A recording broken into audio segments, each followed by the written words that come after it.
Yes. We'd be like, hump day. Okay, we get it. Like, it's the hump day. It's the middle of the week, and Camel has a hump.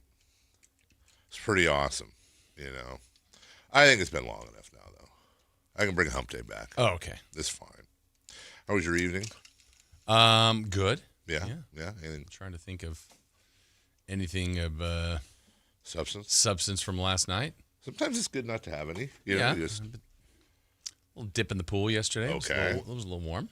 Nice evening swim, afternoon swim. I love evening swims. I didn't have an evening swim, but it was an afternoon swim. Yeah. Remember that song? A dip. Just a little dip. There was a song by REM once called Night Swimming. Oh. Night swimming deserves a quiet night. That's what Michael Stipe would say. I do not know that song. No, very nice song. A little piano behind it and all that. Are you a REM fan, Chris? Chris just did the meme where he takes his headphones off. He did the meme. You ever see, it's a guy that looks like, maybe it is, but he always looks like Colin Cowherd to me. And he's in the process of taking his headphones off with this disgusted look on his face. And it's Jose Mourinho. Oh, it is? Yeah. I don't know why it looks like Colin Cowherd to me. And you use it if somebody puts something out. It's just I can't listen to this anymore. It's terrible. Yeah, one of those memes. So that's his thoughts about REM. Yeah. Well, that's what it sounds like. I don't know why he's not a fan. I feel like he would be a fan of REM. They're shiny happy people. I don't know. They're all turny and whatever, random. I don't know. They lost their religion. Yeah, they lost their religion. Did not like Shiny Happy. You didn't? I did it. I think it's just because it got overplayed. Oh. Yeah. I like Orange Crush. That's my favorite song by Good soda. That's a great song. Good soda, too. A lot of sugar. Yeah, oh yeah. A lot of sugar in Orange Crush. Man, what are you going to do? Not the point? Yeah, I think so. Mason got his license yesterday. I saw this. That was good. Celebrated with McFlurry. That's the standard family celebration. How did Was it working? The standard celebration for the first time. Getting a license? Yeah. Pretty much anything. It hasn't. Something big happens, we get a McFlurry. Gotcha. That's, How did Avery feel about that? She's taking it pretty well. Now it's okay. Well, we're gonna take you out for try to focus a little more on her driving now, and it is a little weird. Your younger sibling get a license. Yeah, probably would have been better to get her driving a couple of years ago because it's going to be even tougher in LA. Well, she has no need to drive down there right now. She's not going to drive down there. Los Angeles, famous for not needing a car. Yeah. Well, no, not now. I'm saying now. She's not, when she goes back to school in a couple weeks, she's not, even if she had her license, there's none of her to drive. She's not driving. She doesn't have a car. So we'll focus on getting her license and her driving out of the way up here. And then eventually, probably when she gets out of school, there's really no reason for, and I think Mason's going to. Really? For her to drive down there? Yeah, everything's pretty much self. How about so you and Melissa don't have to go down and get her? Yeah, but then, okay, fair. That would be cool. But then in the meantime, she's got to have a car, insurance. She's got to have a place to park. I mean, she's living on campus. So where's she putting her car? She doesn't really. Is Mason getting a car? My mother-in-law is going to let him drive. They're working on her car right now. She's got some car that I forget what it is. It's like an A to B, cool little good gas mileage, safe car. I forget what it's called though, but Melissa's been over there. It just needs a couple of her mom hasn't driven it in a while. Mom doesn't drive anymore, so it's been in the garage. It needs smog and a couple of things. So they've been working on that. But yeah, he's gonna. So why not a car like that? Huh? Well, that's what I'm saying. But she doesn't have. She could drive up, but and drive back down. But she really has. She's in school. She doesn't. Everything's on campus. She doesn't. Anything she does off campus, 100%. 100% of the things she does off campus is either something band related, and they all travel in their own little buses or whatever, or my sister goes and does stuff with her. So she's getting a driver's license in 5 years? No, she'll get her driver's license. Why are we not keeping up here? She'll get her driver's license. I think she'll probably get her driver's license no later than Christmas of this year. I think we'll probably do it around Christmas break. is what it seems like it's scheduling into. And then she'll just have it. And then when she's here, she can drive and she'll have a license.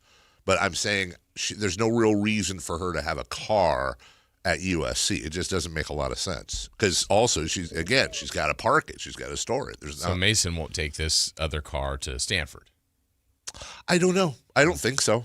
So she'll just be driving 3 months a year.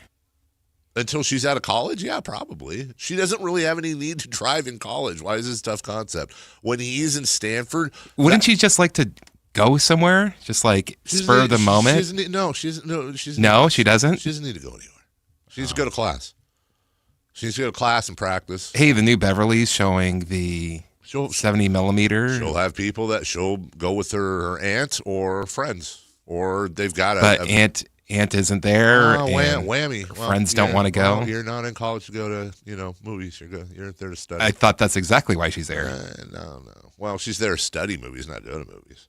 With Mason in Stanford, that would be different, knock on wood, because he could drive. He could drive home on weekends and stuff like that. And I don't know what the parking and car setup is out there.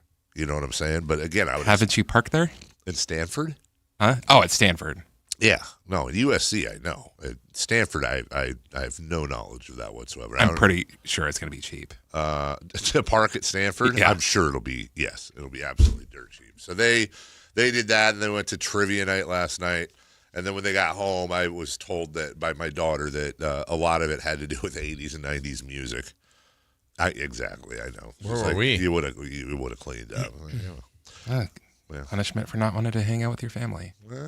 No, just that. Sloppy Joe's did not happen. Right. It was a too much bonding lunch. Oh, we'll get to that in a second. Why'd you look at me? Because you're an ass, and I want you to come to a horrible ending. And again, more on that in a moment. No, because there was a technical glitch. We had 2 pounds of ground beef in the fridge that were separated into 1 pound. They're like in these 1 pound squares. I guess my wife used both pounds when she made nachos the night before. I thought there was going to be a pound of ground beef left. Set the screen. There was not. So when I went to go make Sloppy Joe's, there was sloppy nose. There's sloppy nose. It's exactly right. So I thought I opened the fridge to see if there was any maybe frozen ground beef, and there wasn't. For about a half a second, there was a brick. There was a pound of ground chicken. I was like, no, I'm not doing ground chicken slide. That just feels wrong to me. I'd just be thinking the whole time I'm eating ground chicken slide. I just don't.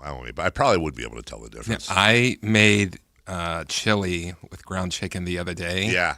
And had a couple people taste it that know my chili. I'm like, oh, this is the best you've ever made. Like, what was different? The funny thing about ground chicken or turkey, the only thing I like ground chicken in is we make those little knockoff. What's the place Alan won't go to? P.F. Chang's the lettuce cups. The lettuce cups. That's actually really good. But with ground turkey, not a ground turkey guy.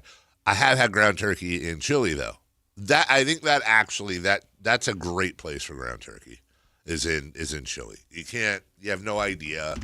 Not that I don't like turkey anyways, but you had ground turkey meatballs? I have. I think those are really good. Yeah, they're same thing, kind of a tomatoey sauce that covers blends I don't well. say covers it, but blends well. Yeah. So it didn't happen, and then I was confronted with it's like 6:00, 6:30. Like, do I go to the? I'm all in for the night. I'm all in. Do I go to the store, get ground beef, come back? Now I'm making slime. Now it's 7:00. I'm eating at 7:30. So I did some serious dad work last night for dinner, dude. I had popcorn. I just made popcorn. Just, you know what? I just drummed up some popcorn. We got a new little popcorn maker. Another gadget. Give it a test. Well, I don't know where our old popcorn maker is, but apparently someone broke it. And then so I ordered this new one, and it was a really nice deal. It's one of those where you put the bowl on the top, and it has a little circly thing that stirs it while it pops. Okay. Yeah, I don't know if you know what I'm talking. It's a pretty standard whatever. Anyways, the reason why it was so cheap is because it apparently it's a single size. It's very small. I didn't realize it. Very small. I like to make like a one of them old grocery paper bags, like where you just dump it in. It's like half full, and then you can put all your fixings in there and shake it up, and you just keep that for the week. Yeah, you just snack off of that. Leave it by good snack. It is. It's not only is it a good snack, but it's also a good bonding experience with my dogs because they love popcorn. And they've been trained through their puppyhood now to where when they hear the popcorn popping, they know it's their time. They are in the kitchen. They're wagging not just wagging her tail, and Gus and Gracie are wagging their nubs, and they're very excited. Their mouths are watering, and then I get it, and I'm by myself last night. I go upstairs to the bedroom and watching a thing, and they're following me up. They weren't upstairs before. Now they're coming upstairs. So I'm at home. There's a camera on me, and I'm literally scolding. I'm like, "You're coming up now because I have popcorn. This is garbage. You're just following me because I have popcorn. You don't care. You don't want to hang out. Let them know." And then I've got to go through there's a very specific order with my dogs. Gus will hop up on the bed and get right in my face, like, "Give me some corn." Nacho will be on the corner of the bed, like, may I have some corn, please? Like, just very skittish because she's a Chihuahua. And then Gracie's on the carpet right next to my bed staring at me. They all have their stations. I have to give Gus the first kernel because if I throw it down to Gracie, he'll jump off the bed every time and chase it. But if I throw it to the other dogs while he's chewing, he'll leave it alone. So I got to go Gus, Gracie, and then by the time Gracie gets, when Nacho starts yarfing, like, "Did you forget about me?" This happens. I could be going through this for 20 minutes, and Nacho still feels like she hasn't gotten used to the fact that, bro, you're getting your popcorn third. Yeah. Why don't you just calm down? So we did that. Getting ready for the trip tomorrow. That's about it. Then we had bonding yesterday. Yeah. And? It was fine. It was good. It was actually good. It was fine. It was good. See, we told you. Who was in your group? It was. Tell us, everybody. It was, I just want everybody to know. What happened right there is and we always talk about how good of a guy Jason is and how terrible Chris and I are. What happened right there is a very subtle Jason thing where he is setting little traps for me. Now, it seems like a very innocuous question. Hey, who was there? Tell us who was in your group. You have to remember who was at your lunch. But Jason knows that he's setting me up to where I may not remember all of the people in the group, and then it makes me look aloof and out of touch. Was Glenn there? Glenn. My group consisted of Kelsey, Joe from KNCI, Leslie, our controller. Oh, nice. And somebody I had not met yet, Kayla in promotions. Oh, okay. So that was the group. Small group. And we Chick-fil-A'd. It was just kind of like everybody's having the same thing? No. One of them had like we all got to order. I didn't even realize they have like a pimento cheese version of the sandwich. I just ordered the standard whatever, the chicken sandwich and fries. And Kelsey ordered it all and had everybody, little plates and napkins for it. It was very nice. She was very nice, took care of everything. And what was the MVP of for me, other than Kelsey put it all together. And by the way, for those of you who all don't know, our company is very big on bonding and chemistry and all that. So once a year we have something called like a bonding lunch where random 4 or 5 people from the station, maybe people that don't always see each other, all get together for a lunch and just kind of hang out. There's no agenda. So mine was yesterday. I missed last year. So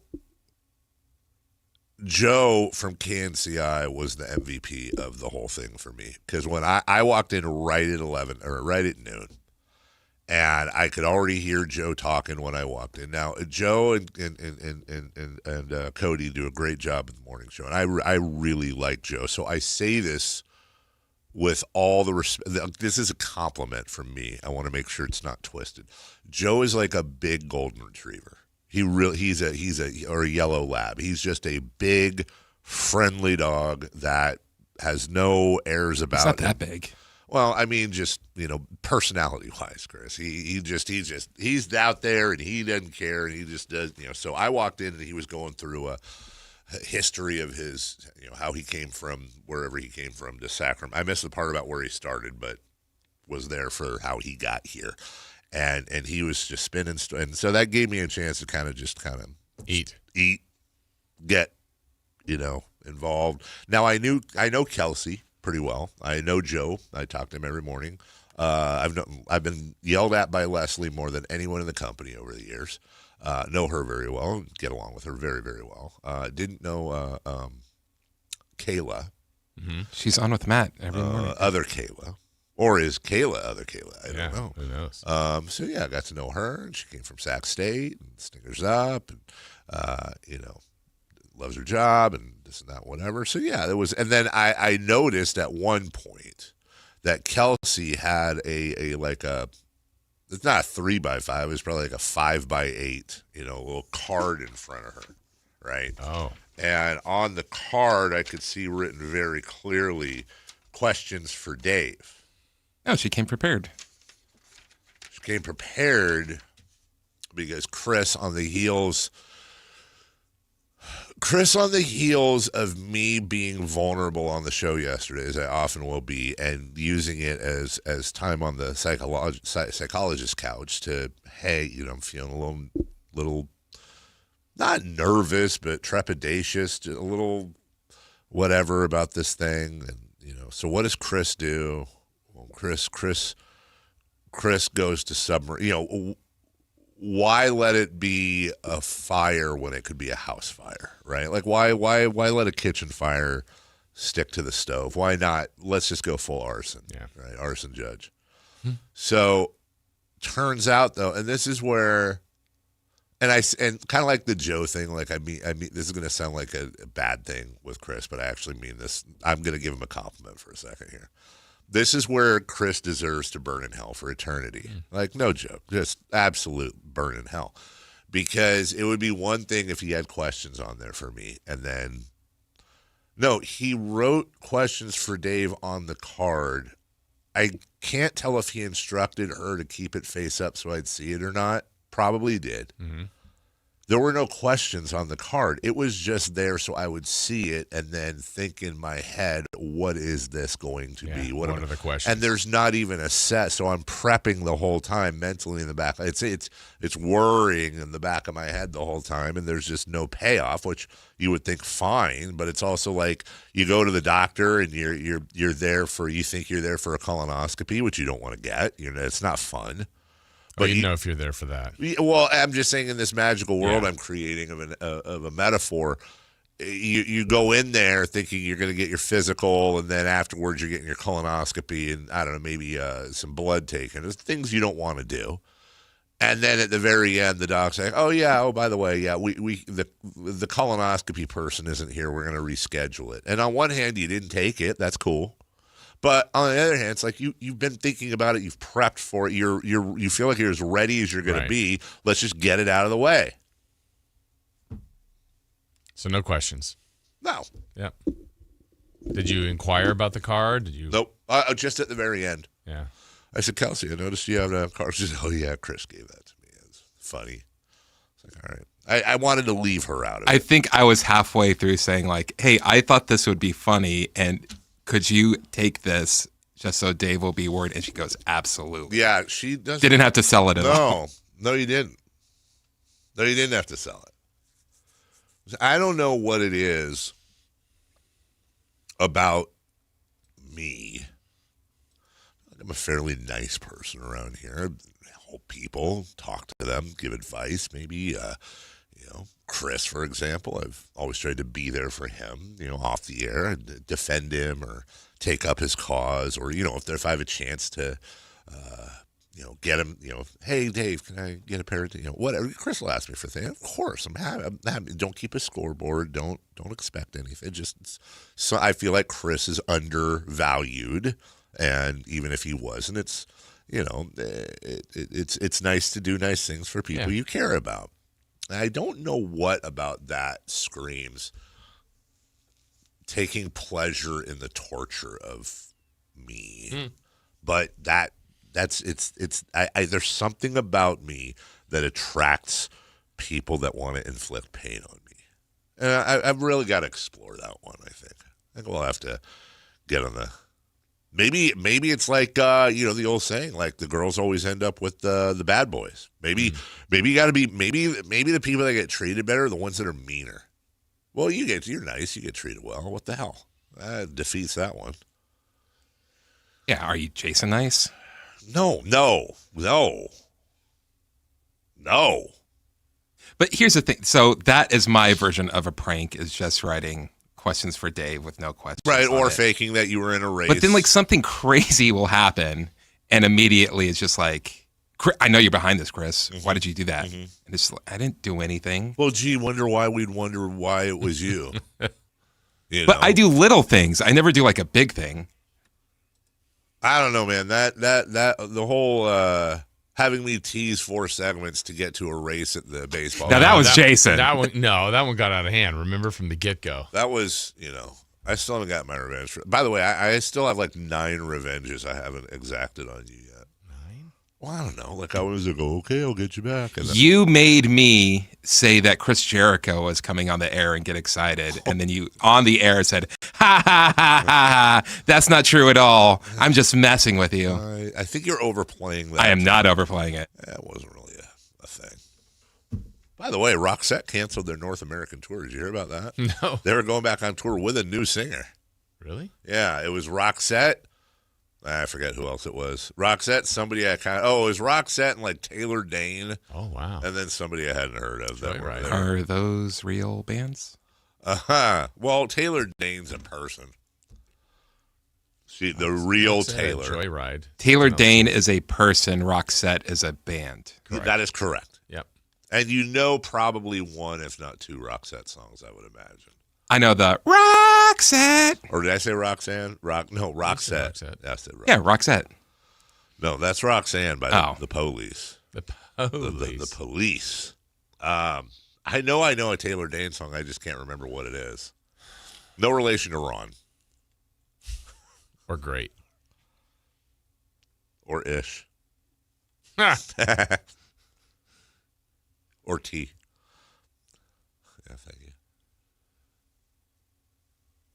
That's it. That's the show. No, I was just thinking. I know we're all Taylor thinking. Dane song. I know didn't it. Taylor Dane have big old red hair?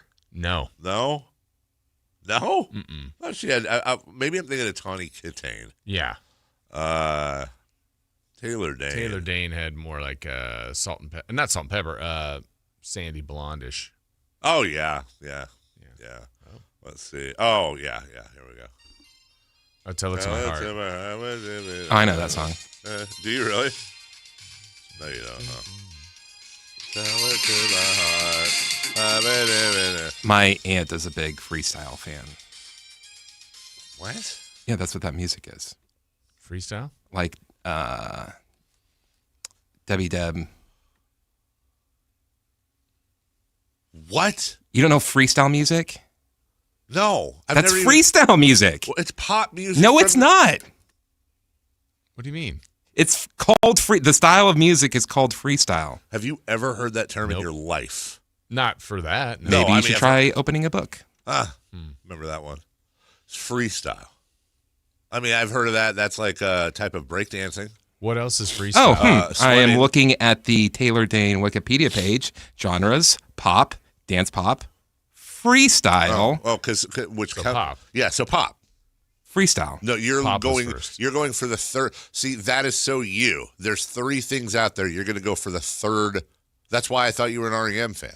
Same thing, freestyle. Are you going to go for the one everyone calls it? No, you're going to go for some obscure thing. Those are different genres of music. What the hell is freestyle? Google it. You Google it. Oh, this one too. Love will lead you. This is not freestyle. back. Well, what makes it freestyle? It's kind of that. This It's is that freestyle. like synthy type of sound. Freestyle music, a 1980s dance pop and electronic genre fusing Latin rhythms, electro beats. Oh, and Lisa soul. Lisa. She loved Lisa Lisa. Stevie B, Lisa. So is this freestyle? Heck no, Steve Winwood. Well, why? It's Cynthia and Poppy. Oh, Steve, why? Steve Winwood can't be freestyle by your rules? Here's some that are listed. I didn't make the rules. Yeah, apparently You ready did. for some freestylers? Yeah, give me some freestylers. Stevie B, Okay. Lisa and Colt Jam, You stick your break. What Expose. else? You started this. Expose. the Cover Girls, Shannon. Shannon. Let's see, Debbie Deb, Johnny O, Cynthia, Lil Susie. This is freestyle. Freestyle. You're taking me to the point of no return. Okay, well, hey. Wow, Chris made up a music genre today, and we just learned about it. Okay, that's freestyle. Apparently, I like freestyle. Apparently, freestyle. Did Michael Jackson do freestyle? No, he did. He freed Willie. Whoa. All right, when we come back, let's start the program. Hello. Remember how there was a thing with the power plant by the Niners practice facility, and everyone thought it was getting people injured and all that? Something is weirdly going on in the Bay Area with sports and crashes. We've got more on the Kyle Shanahan thing, and would you believe another one sort of happened with a different team that yeah, it's weird, man, and I'm only having a little bit of tongue in cheek because everybody's okay, but this is a little bit weird. We'll get to that. Also, new signings in the NBA, corruption in sports, some Kings, and more. We got a nice Wednesday show for you. We'll be right back after this. This is Sactown, baby! Follow Sactown Sports 1140 on Facebook at facebook.com/Sactown Sports. To keep tabs on the Kings, 49ers, UC Davis, and the entire Sactown Sports lineup all season long. Facebook.com/Sactown Sports. Your local sports leader. Sactown Sports 1140. What's up? We're talking to Chad Hoblet of Hoblet Dodge Chrysler Jeep Ram in Woodland. Chad, I heard you're extending the 4th of July sales event because the deals were so good. They were the best deals of the year, and we wanted to keep the savings going. Right now, you can save up to $14,000 off MSRP on new 2026 Ram 2500 and 3500 heavy duties. Plus, save thousands more with 0% financing for 60 months. Wow, $14,000 off MSRP and 0% financing. That's crazy. At Hoblet, our goal is to get you the hard-to-find heavy-duty truck you need at the best price possible. Plus, we have over 600 Rams available. Search, select, and save through their whole inventory at HobletDodge.com. Unbeatable prices, unbeatable selection, and now unbeatable interest rates. Nobody beats Hoblet, period. 14,000 total net savings on select new 2026 Ram 2500 Laramie after $9,500 dealer discount and factory incentives. Incentives include $500 on-the-job upfit with eligible upfit, 1,000 Hoblet business owner bonus with proof of business ownership, 1,000 Hoblet trade-in assistance with eligible trade, 0% financing for 60 months on approved credit through SFS, $16.67 per thousand borrowed. 10th is net savings. See dealer for details. Whoa, what's all this? These screens, the food? All for the game, bro. Dude, let us pitch in. No need. I've got it all covered. With T-Mobile, I'm saving $1,000 bundling my wireless and internet. No way. Really? Yep, and the price of my plan won't change for 5 years. Wow, I'm definitely switching to T-Mobile. Goal!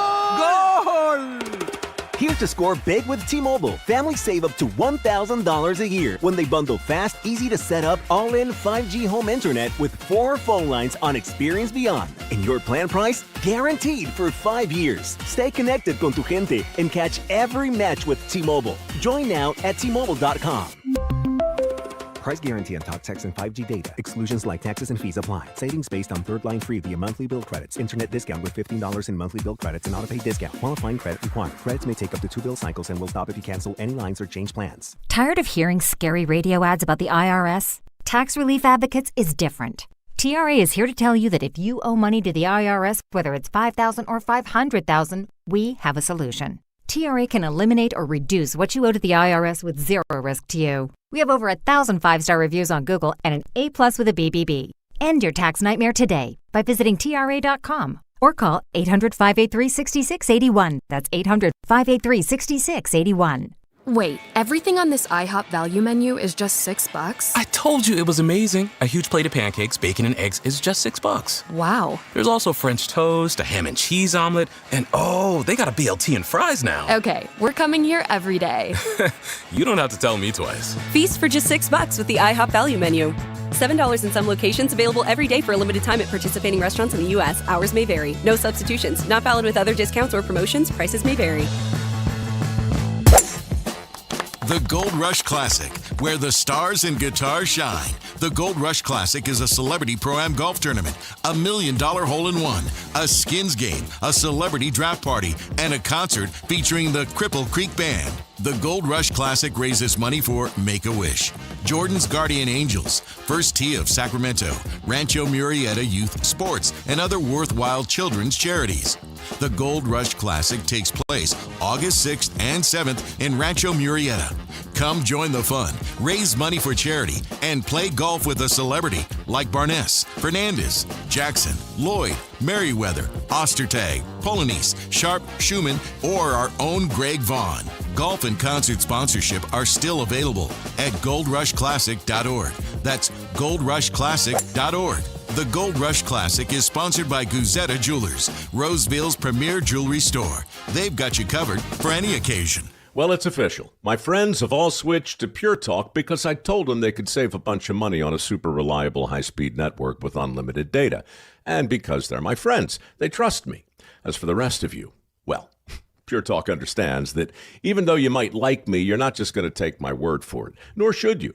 For that reason, and for a very limited time, Pure Talk is offering any of their plans for just $15 a month for the first 3 months, including their top-tier unlimited plan that normally sells for $65 a month. Think of it like a test drive, a super simple way to save $150 while you kick the tires on Pure Talk's blazing fast network, and a fine way to see for yourself why I switched from big wireless, along with a few 100,000 of my closest friends. Dial pound 250, say Mike Rowe, and be connected to Pure Talk's friendly U.S. customer service team. Again, dial pound 250, say Mike Rowe, and let the savings begin.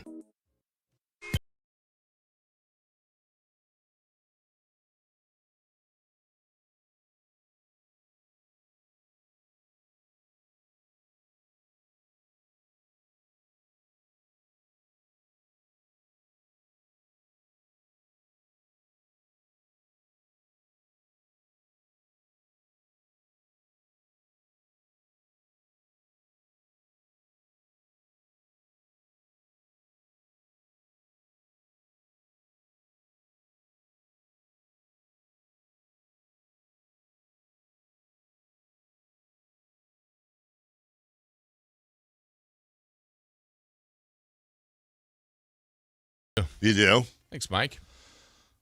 What do you think Steve and Danny would add to the combo? Levity. Levity? Yeah. We need more. Also, Mike is in the Mike Barnbaum, hello, is in the chat this morning, and he says that Avery does not need a car at USC because Metro has multiple rail and bus lines serving the campus. It's very centrally located in a location that is ideal to take transit around there. I've ridden it. I'm not surprised that he's ridden it. Yeah. I think Mike didn't work, Chris. I think Mike has ridden every regional transit in the country. I think he could actually make a. I don't think he has. You know, everyone in the country. Well, maybe most of them. Yeah. You know, I agree with Mike. Yeah. Have your daughter just take the bus around town. Yeah, that's probably not going to happen. Why not? Yeah. Never know. I've seen the news.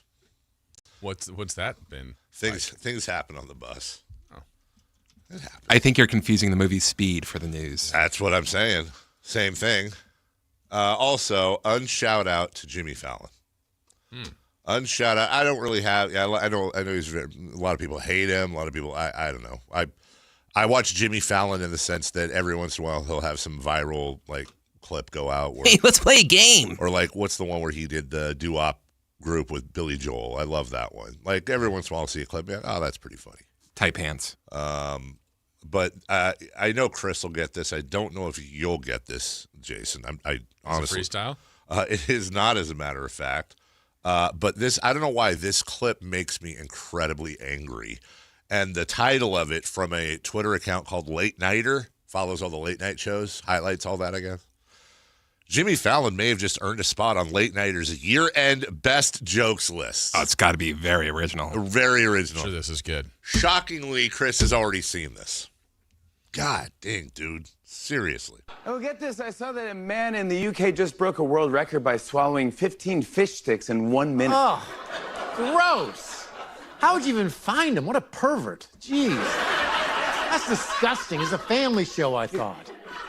Ugh, sticks. Fish sticks.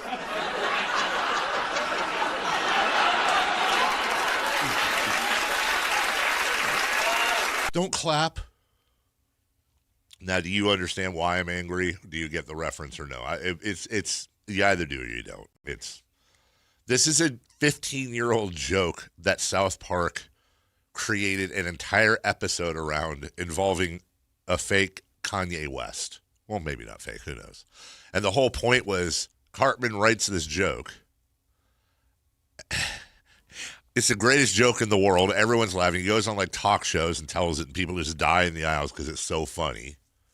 It's this exact joke? It's not the exact joke, but it's the same premise. It's the same exact premise when it comes to fish sticks, and how fish sticks, if not pronounced correctly, can sound like fish something else's. You got that part right. Okay. I did. Well, you did an I thing. I was like, okay. Got to sell it. Tells you how long ago it was. One of the other stories, a part of it was Carlos Mencia took credit for the joke. Yes. God, that was a whole thing. So they built an entire, it's one of the great South Park episodes ever. And the premise is the joke, and Cartman is going around the world telling this joke, and he's a pseudo-celebrity, and Kanye West is the only person in the world. Somebody tries to tell him the joke. He doesn't get it. And he proceeds to go to war over the whole thing and how it's this big conspiracy against him, and writes a song about it.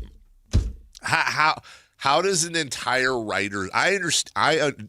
Were you familiar with that South Park joke? No. Okay. I think you're not alone. 15 years ago, not everybody watches South Park. I totally get that. I refuse to believe that an entire writer's room,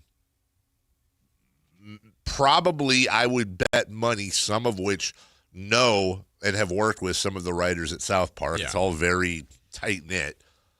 That they did not. That is a blatant ripping off of a joke. And then on top of that, then you got oh man, maybe joke of the year, bro. Which at first I was like, oh, are they actually doing a really awesome meta joke on top of this?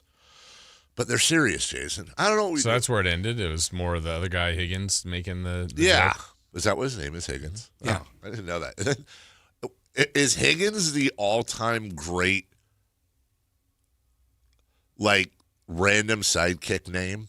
Because wasn't Higgins the guy on Magnum P.I. as well? I think so. And then this Higgins. And like, and what I mean by that is like name. Okay. On Mount, whatever that would be more, Jeeves would be number one. Just so you get, I think Jeeves would be number one. Or like a Butler. Bless you. Belvedere?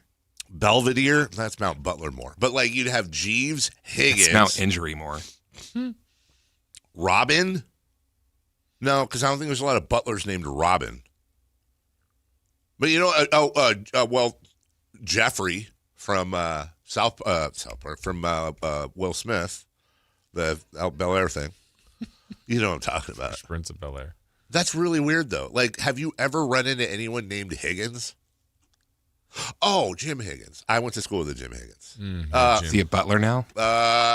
What he does. By the way, we got a break. I'm so glad I remembered that. Give me 60 seconds. I want to say this. I'm taking advantage. I was on Facebook yesterday, and one of my old elementary school classmates, Jen Kerner, I am 63 years old, posted that we had a tandem, a husband and wife at Mission Avenue Elementary that were our sixth grade teachers, Mr. and Mrs. Gilchrist. And everybody has that teacher, that 1 year that was the perfect year that made a difference. I think about 80% of that classroom, because it was a double classroom. They actually knocked down a wall. It was 2 6th grade classes combined into one. So we had like 45, 50 people in one class. And they would divide it up, the husband and wife, and we'd switch sides and do all kinds. Anyways, this was like the best year ever. We sang songs. He played guitar. It was kind of a hippie school a little bit. We would have story time. He'd read us The Yearling, Where the Red Fern Grows, different things like that. We'd make arts and it was like we went to a school field trip to Alliance Redwoods because Yosemite was closed down for some reason. It was the best year ever. About 4 years ago, I went on this mission to track him down. And I found him in Grass Valley via Googling, and I literally cold called him. It took me like 7 times to get a hold of him, and then it was like, hello. I was like, Mr. Gilchrist? Yeah. Tom Gilchrist used to teach at Mission? Yes. Hey, and then we had like an hour conversation. It was the greatest thing. It was one of those, you meant so much to me. You meant the world to me. I just want to say hello. You kept me in school, at least to high school? Yeah, yes, I dropped out of high school, but I would have dropped out a lot earlier. Anyways, he passed last week, and I'm super sad, obviously, but also there was a memorial thing up in Placerville. But I didn't see it until after it had already happened. I believe his wife passed away many years ago.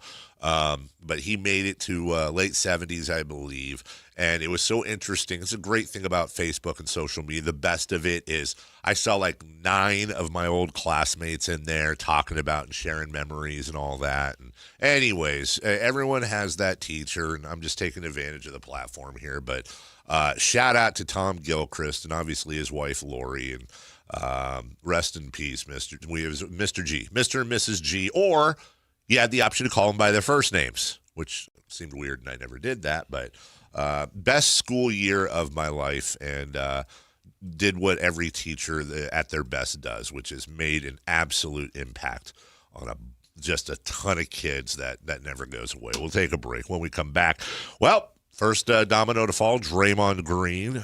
He has signed. Also, we need to get to these crashes in the Bay Area as well as we move on. We'll get to that next. SactownSports.com is your online home for sports in Sacramento. Dive deep into the Kings, 49ers, Raiders, Giants, Athletics, and more with your favorite local personalities and some of the most trusted sports voices in the community.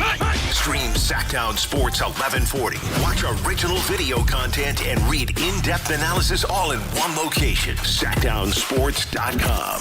Your local sports leader. Sactown Sports 1140. If the world were like a Sleep Number mattress, everything would adapt for your comfort. Your coffee would never get cold. Your flight would always be on time. And your mattress would always respond to you and your unique sleep needs. Sleep Number mattresses are designed to respond to your body and shift with your changing life, helping you fall asleep faster and stay asleep longer. To experience a whole new world of comfort, visit a Sleep Number store or go to sleepnumber.com. Sleep Number. To a good life's sleep.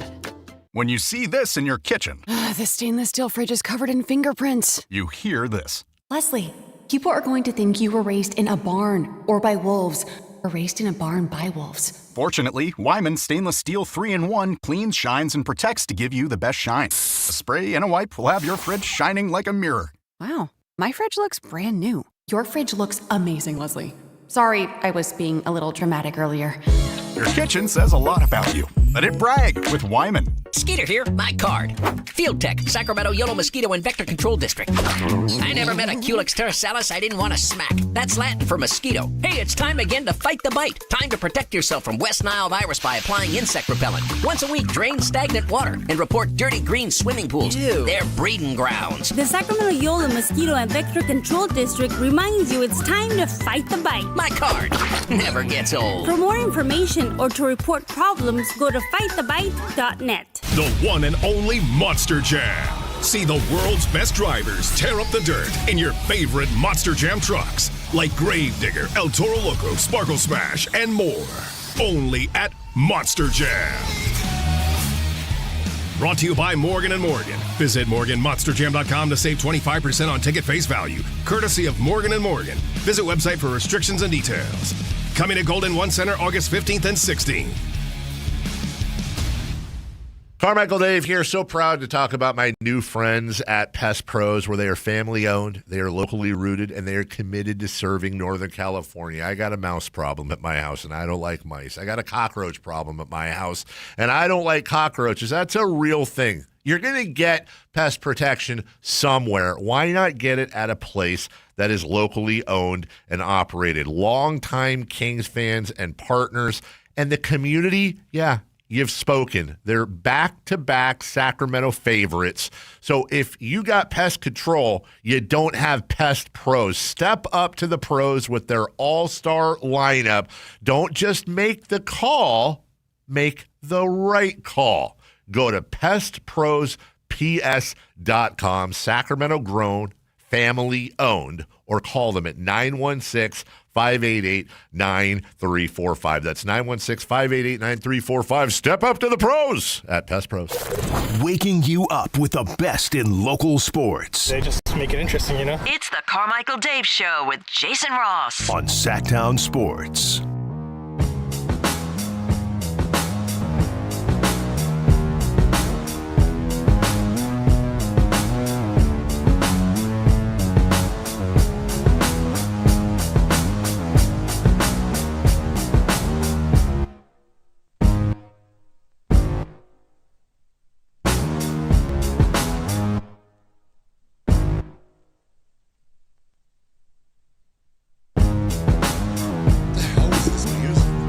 Freestyle? No, this is hip hop. This is hip hop? Yeah. It's not already hip or hop to me. Welcome back. What'd you do to my computer, dude? I don't know what's up with this thing. That's tell you. So are you saying the text line thing didn't work? Like, I can see it on my computer here, but when I put in my password over there, it doesn't work. Oh, hold on. I got it. Hi. How you doing? Okay. Well, texters, once again. Now, it says an incident has been posted to the status page. So I guess that's good. So you're saying that you come over to my computer and try to log in to the text line with the password that works for you on your computer right now. Well, I changed it. Yeah. I changed my password. But I'm saying... Here, I'm going to try something here. Let's see if that's works.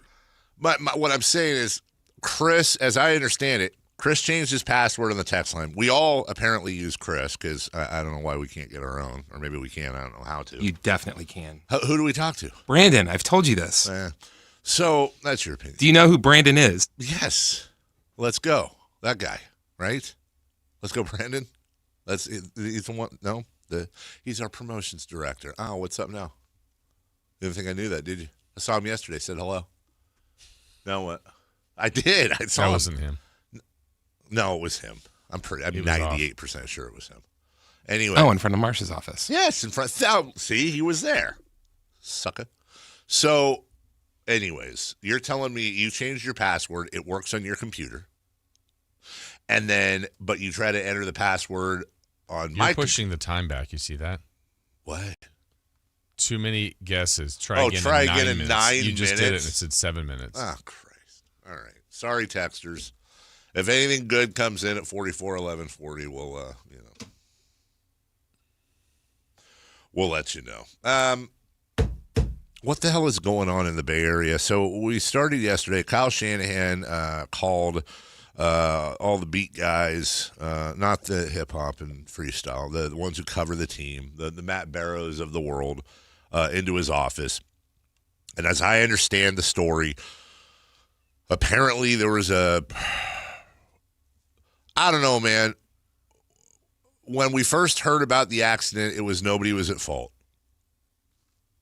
Then it was, apparently there was a clerical error in the official filing of the report with the state by the cops or whatever, the coppers, that said that the 21-year-old lady in the other car was at fault. And then Kyle Shanahan called all the beat reporters in and was like, guys, I just want to clean this up. It was my fault. The accident was my fault, not hers. That's an error. I dropped my phone on the floor, and when I went to go pick it up, I swerved into her lane and caused the accident, and apparently, and I guess he was going somewhere around 25 or 30 miles an hour when that happened, which is like, oh my God, like when you think about it, like you just go down to reach for your phone real quick. You're not going that fast. Right. Almost died in an accident. You know what was really jacked up about when I read that? I was driving home and I was reading it on my phone. And I immediately was like, okay, put the phone away, stupid. I got a little alert, and I was like, okay. But you're just spinning the wheel when you do that. You're just spinning the wheel when you look at your phone on the road. You're spinning the wheel. You'll get away with it a bunch of times for sure, but what about the time you don't? Right. Don't. All it takes is one. It can wait. It can wait. So with all of the information, this is the asterisk on it, Jason. With all of the information that we currently have right now as of 6:53 in the morning, July 29th, hey, first off, come on, Kyle, don't look at your phone, obviously. Like, I don't want to praise a guy for causing an accident by dropping his phone. I don't want to go overboard on that. However, also at the same time, I think you can do two things at once. Sure seems like a stand-up move. Mm-hmm. Like, hey, I want to get in front of this. It was my fault. I take responsibility.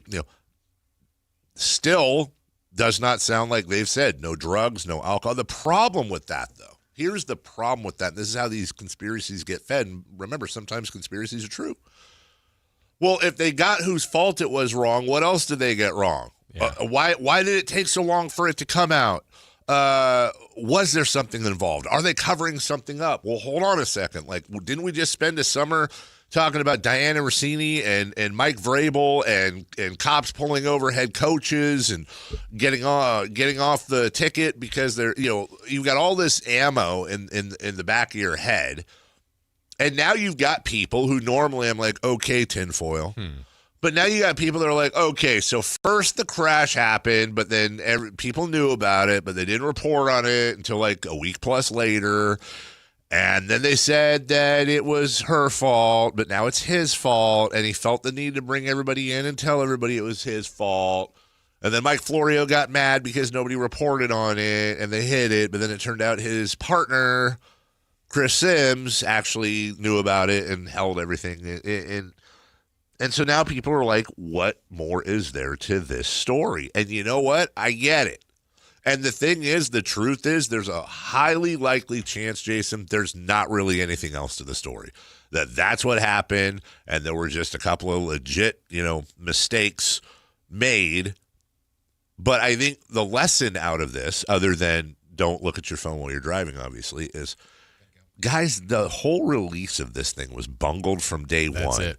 And you didn't do Kyle or anyone any favors by how you handled this. That's it. Because I think the delay, the having this part wrong, just makes you think or lean in on what really did happen here. Yeah. And it literally could just be what's being stated, but it doesn't feel that way. And I don't know, again, could be totally wrong, but it just, all of it feels a little bit bizarre.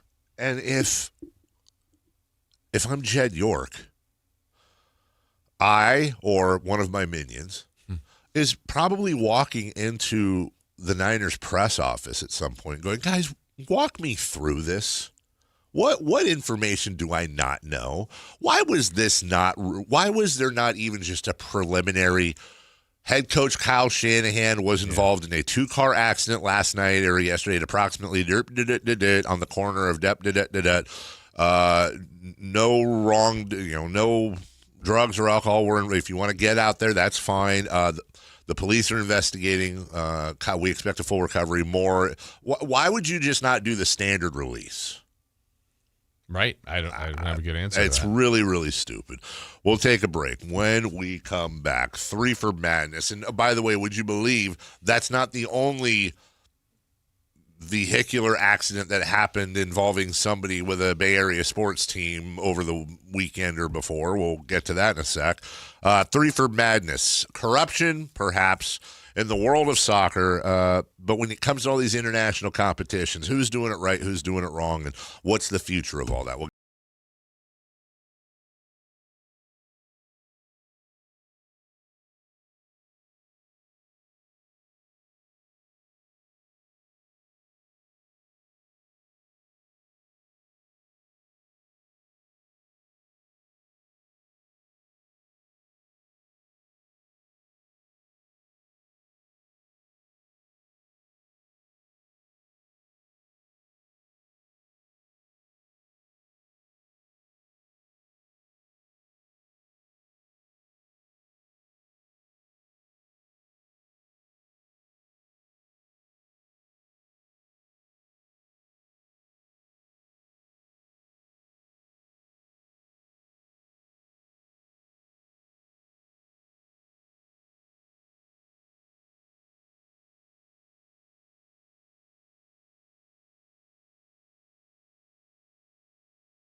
Hour number 2 next.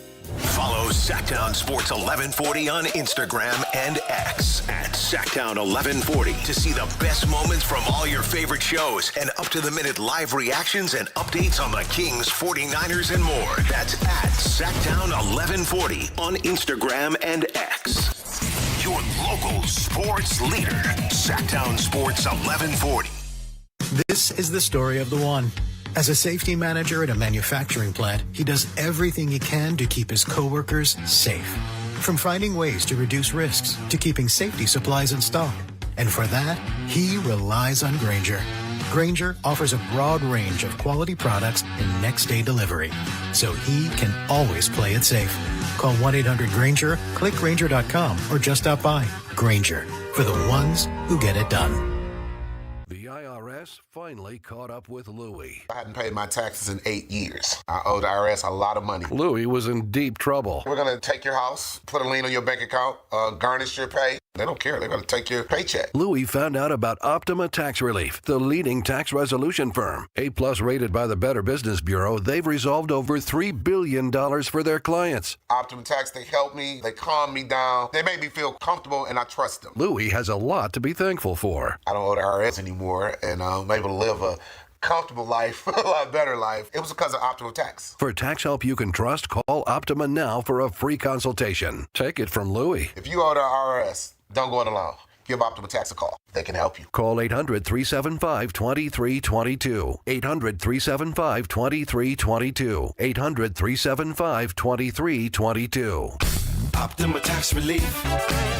Testimonial from an actual client. Some restrictions apply. For complete details, please visit OptimaTaxRelief.com. Download to see if you qualify. Not all customers will qualify. Transfer fees may apply. No Albert subscription required. Albert is not a bank. Albert Instant Loans are issued by FinWise Bank, member FDIC. Not an actual client. Terms apply. Kylie, what's wrong? I just got hit with a car repair bill. I'm behind on rent, and I feel like I can never save any money. Have you tried the Albert app? Albert is your financial assistant, helping you find ways to save and create custom budgets to actually grow your money. Plus, you can get up to $10,000 for big expenses, or advance up to $1,000 fast when you need cash right away. Albert can get me up to $10,000? Exactly. Albert spots you in a pinch and helps you grow your money in the long run. I'm downloading Albert right now. Download the Albert app and use promo code MULTIPLY to borrow up to $10,000 for whatever you need. The Albert app helps you budget better and save more money so you reach your financial goals faster. Download the Albert app right now and use promo code MULTIPLY to borrow up to $10,000. Use code MULTIPLY to borrow up to $10,000. Hi, I'm Justin Gingery. One of the most common questions I receive is, what makes us different from other law firms? At Gingery, Hammer & Associates, we handle your case from beginning to the end. Whether your case reaches a settlement, whether it must go into litigation, or whether it has to go all the way to trial, we will be with you along the entire way.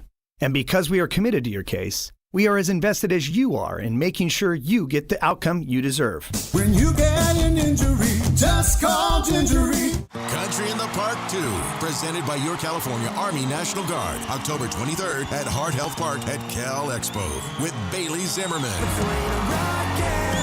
Russell Dickerson, plus more. Enjoy line dancing, live DJs, mechanical bull, and food trucks. Tickets start at just $70. Country in the Park 2, October 23rd at Hart Health Park at Cal Expo. Brought to you by Hyatt Vacation Club and Raising Cane's Chicken Fingers. More info at CITPfest.com. KHD HD1 Sacramento, KYMX HD3 Sacramento. Sactown Sports 1140, your local sports leader. 3 questions, 3 answers. It's 3 for Madness on the Carmichael Dave Show with Jason Ross. Here's question 1.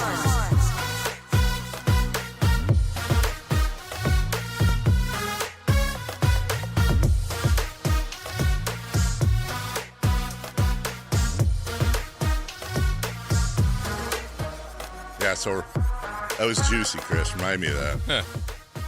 All right. That's weird out of context, by the way. It was scuttlebutt I heard yesterday around this. Hey, you're talking about your barbecue that you made. Yeah. Juicy. My wife doesn't like the word moist. And I found this is a common thing. Like the other couple we hang out with, she doesn't like that. Is moist one of those words a lot of people are up in arms about? I don't think so. Yeah, it's been like that for a while. Oh, then it's freestyle. Is that a real thing? Mm-hmm. I feel like it. I don't know. It's a word. I think everybody has words that just sound weird to them. Mine is gulch. Gulch sounds dirty, dude. It's not, but doesn't gulch. I've been to a place called the Golden Gulch. It is dirty. Isn't he an anchor on KCRA? Yes, Gulchton Dart. Yeah, as a matter of fact. 3 from Hernandez. Question 1. UEFA is holding an emergency meeting as a response to FIFA trying to sell equity into the World Cup. Do they have leverage? UEFA? UEFA and FIFA? UEFA, FIFA, all that. Okay, so let me set this conversation up, everybody who's like, oh, soccer. The World Cup was like just last month. We don't have to worry about it anymore. Relax. This is a little bit about. It's more. Let's just tie this back to the college football conversation we had yesterday. This is about and I wonder if it'd be an interesting thing to talk to Kelly Brothers about. The problem is that good at business. I know a little bit about this stuff, and I'm still confused a little bit about what the hell's going on or trying to happen. But this is about the financials of sport in general and where we're headed. So Gianni Infantino, who is the president of FIFA, or as our president said, I believe this is true too. He kept introducing him as the president of soccer. I don't know why. Johnny, president of soccer. It's actually not bad, by the way. Chris's impersonation. He has given members a 53-day deadline to back his plans, which is crazy. Yes, it is crazy. Especially, I can't stress this enough. Having worked in England now off and on for 3 years, when I say they do things at a slower pace over there, I can't describe enough how insanely slow everything works over there. If you want to, when our team tried to, we just finished purchasing the stadium from the city of Huddersfield Town, taking it over, right? The process was agreed, like everything was agreed to over 2 years ago. Then you have to then there has to be a committee appointed.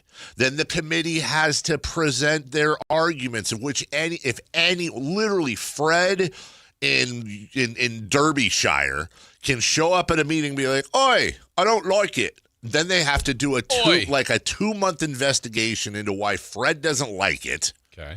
Then they have to do. It's insanely slow how things move over there when it comes to stuff like this. It is not conducive to fast moving. Maybe it's right, maybe it's wrong. It's just so. To Chris's point, this is under 2 months to make this decision would be like in American terms, like, oh, we'll need your decision by 8 a.m. tomorrow. End of business. End of business. EOB. So he's planning to sell stakes in the World Cup, and he's kind of holding these member nations hostage. Everybody has, you have the American football, so you have UEFA in Europe, and you have all these different associations that govern both, continental and individual country soccer clubs, national teams, all that.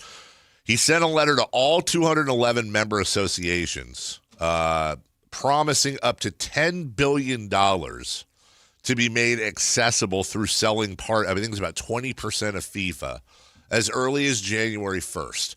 He has warned. Now, is it FIFA or the World Cup? So they're creating a separate entity called FFE. And again, you know what? Let me just let this Britishy guy explain it. Let's let British guy explain a little bit.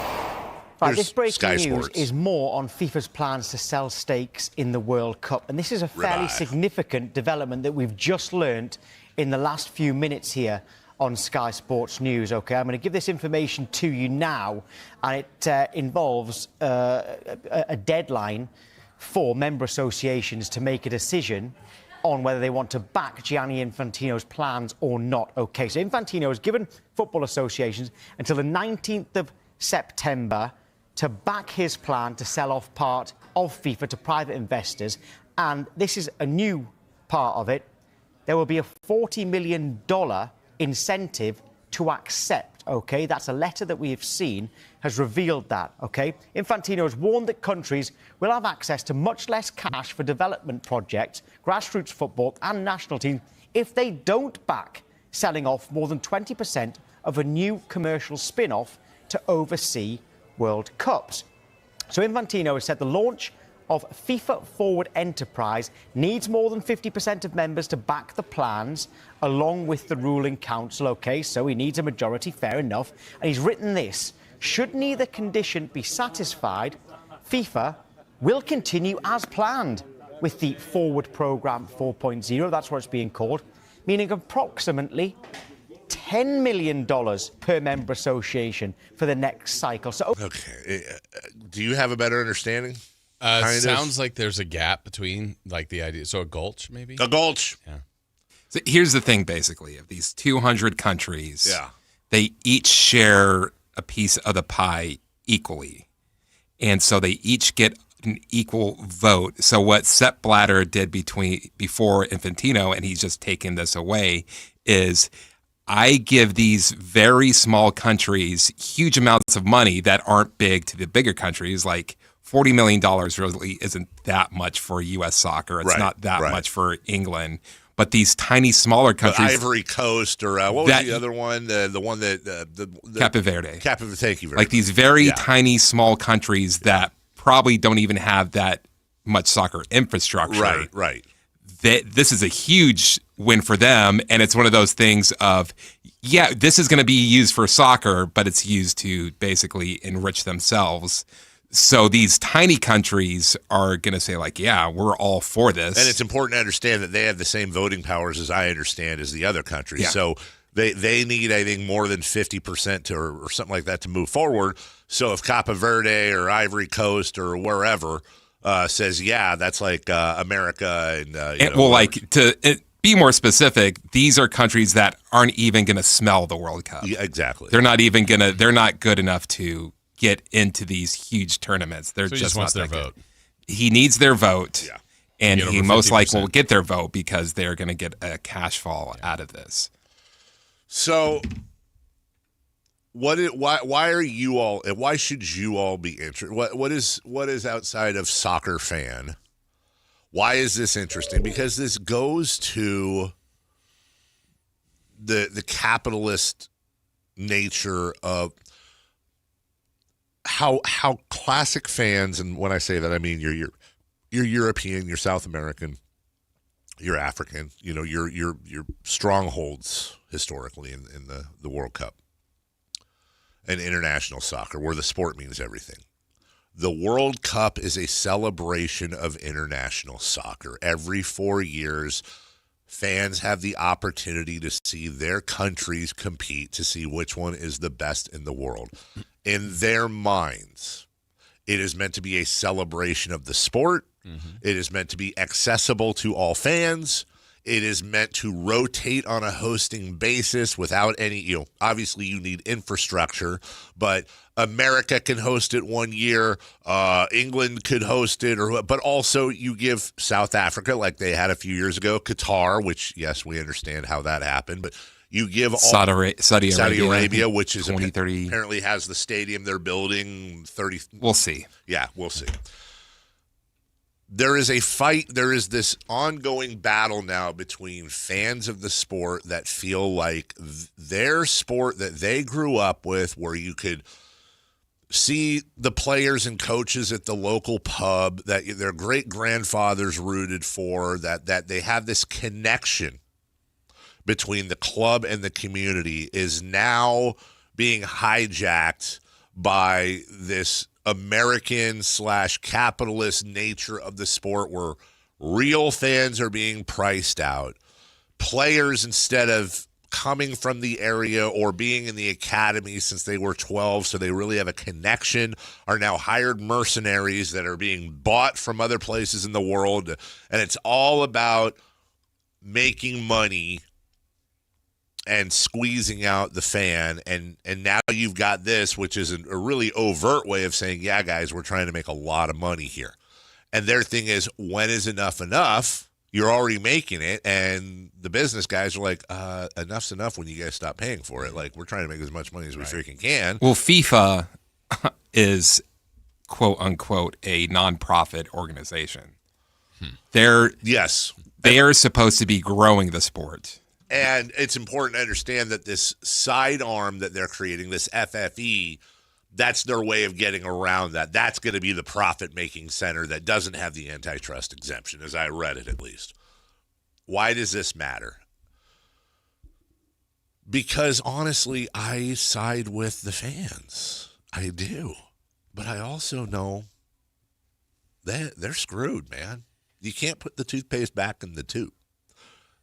It is, imagine over here if the Kings had a Sacramento Kings Academy, and yeah, some of the guys are from out of town, but 70% of the players that have been playing for the Kings Academy since they were 8, 9, 10 years old are from Rockland and Stockton and maybe a little from the Bay Area and all that. And you watch these kids grow up in the system, and you get excited to think about, like, oh my God, what happens when they finally break through? And then inevitably the Lakers buy off one of our homegrown players for a ton of money, but hey, we get to spend that money on other. That's the system they run in. Right. That system's going away. Protections when it comes to their version of season tickets, as I've said before, the best seats in the house for Huddersfield Town, which is third-tier soccer, but third tier, they were Premier League 3 years ago, is I think $340, let's call it $400 American for 22, 23 home matches. That's the best seats in the house. And they have these protections, and they've had it over the years where if you price them out, they're not going to go. It's very different from over here. Now you're seeing, I'll call it the Americanization, but what you had this World Cup that was immensely successful over here. And people paying prices outside of the norm. Yes, despite all the conversations and the lead up. And I got to be honest, man, I was kind of hoping it would have problems. I really did. I was hoping there would be stadiums that were, a quarter full and protests and all that just because. But here's the reality of the situation, which sucks. They made a ton of money off of those hydration breaks and the advertising. They made a ton of money off the sport itself and the broadcasting. And everybody paid the prices, and the prices were ridiculous. And yeah, you know what? It did price out a lot of fans. That is a fact. It priced out a lot of fans. But guess what? We had a ton of fans coming over to America, flying in here, staying in our hotels, eating at our bars, drinking the beer out of Boston, doing all the stuff that they did, like a Super Bowl or an Olympics or whatever, how they boost up the economy. We had the economies of many cities boosted up, hundreds and hundreds of millions of dollars from foreigners who came over and influxed that money into the system. And they paid the $1,000, $5,000, $10,000 for tickets to these events. They paid them because so many of them were sold out and prices went through the roof. Mm-hmm. So what really sucks, Jason, I'll put a bow on it this way. It sucks. It's pricing out the fans. And as much as we want to focus, and this is the thing that's never popular when I say it, we want to focus on Gianni Infantino and Sepp Blatter before him and the corrupt. Yeah, guess what? A scorpion's going to bite you. We know what they are. But it's the fans. The fans have to take responsibility at some point. The populace has to take responsibility. Vote with. You don't like it? Don't go. Don't buy it. Don't participate. Watch on TV with 50 other friends. Root for them at a bar. Don't go. Don't spend the money. Don't say that's not what happened. So why the hell not with these businessmen whose job is to business and make money? Why would they not say, well, let's see how far we can push this? Right. Why wouldn't you do? There's no motivation not doing. to, other than the games. No, because you don't have to get everybody to go. You just have to get enough to go for you to make that money, and they're doing that. It's gross. Yeah. But it's going to keep happening. I can take this cup of coffee right now, and I can go outside, and I can tell everybody, I will sell you this cup of coffee. First person to come up and give me $100,000. And somebody's going to be like, oh, my God, $100,000 for a half-drink cup of coffee? He's insane. Guess what, dude? If somebody comes up and buys this cup of coffee then it's worth it. I'm going to go pour another cup, and I'm going to sell it for. I'm going to try to sell it for $150. You didn't need 20 people to buy it. You needed one. That's exactly right. And guess what? If I go out there and I'm standing out there all day long and no one's buying my $100,000 half-drinking cup of coffee, I'm going to probably try to lower the price tomorrow, and then the next day until I sell it for $1, if that. That's capitalism. I want your opinion on this, Chris, because I just said a lot of stuff that I know you probably hate, but I want you to poke at it and not in an illegitimate radio. No, I'm just saying don't poke to poke, but I feel like you probably disagreed with some of that stuff, and I want to hear that other side. I don't think it's inevitable. UEFA has a huge chance of shutting this whole thing down. That's part of the conversation is what kind and of it looks leverage. like they want to do it. They've got a ton of leverage. That UEFA. Let's put it this way: Europe and South America can absolutely pull the strings of FIFA more than America can. Here's the thing that UEFA can do right now: they can say like, "We're not doing this," and if it goes through, UEFA as a confederation can say like, "You know what? We're going to get out of it. We're not going to be a part of FIFA." Mm-hmm. So now you have all of these European countries that will not compete in the World Cup. So it's like, okay, we're going to have the World Cup, or we're not going to have the European countries. Well, European countries can say like, hey, South America, Argentina, Brazil, like you're kind of getting screwed in this thing too. Why don't we have our own tournament? That's what I was wondering is there a world where these countries could all get together and say, you know what, you have two choices, FIFA. You either need to have a no confidence vote in this guy running it, and we need to set some ground rules that help the fans, or we're going to go start our own FIFA, and we're going to call it UEFA, and we're going to create the Cup of the World. But they even have more power than that, to where they can tell individual players coming from outside of Europe, like, you can't be a part of FIFA if you want to be part of these European clubs, which has all the money. Yeah. I guess we'll find out if they really care or not. I think that's why he's putting such a crazy timestamp on this, because he wants it to go through before these mergers can start to happen. And it's so disgusting is that these discussions are happening and literally nothing is about the sport. No, it's all. And when I say the fans deserve a good portion of the blame for this, do you disagree with that? I think the governments have a huge problem with it. The governments deserve some of the blame. Yeah. Oh no. They can make laws against this. I don't disagree. But that wasn't my question. My question was, like when you go with the fans aren't a part of it to begin with. I'm a huge soccer fan. I didn't go to one World Cup game because it's too expensive. That's you, but no. But there's a lot of people that made that decision. But not enough. But there's a lot of people with a lot of money who didn't care. Don't they deserve some of the blame? Those people with money, yeah, but not all fans. Okay, let me adjust the statement. If we're talking about the blame pie, the fans that attended the World Cup, do they deserve as much of the blame or a good portion of the blame as the others? No, I mean, the people that deserve the most blame is FIFA. I think FIFA deserves blame. Well, do they? Yeah. But aren't they just doing their job? No. They're not? Why they're a nonprofit organization. Yeah, exactly. Sure.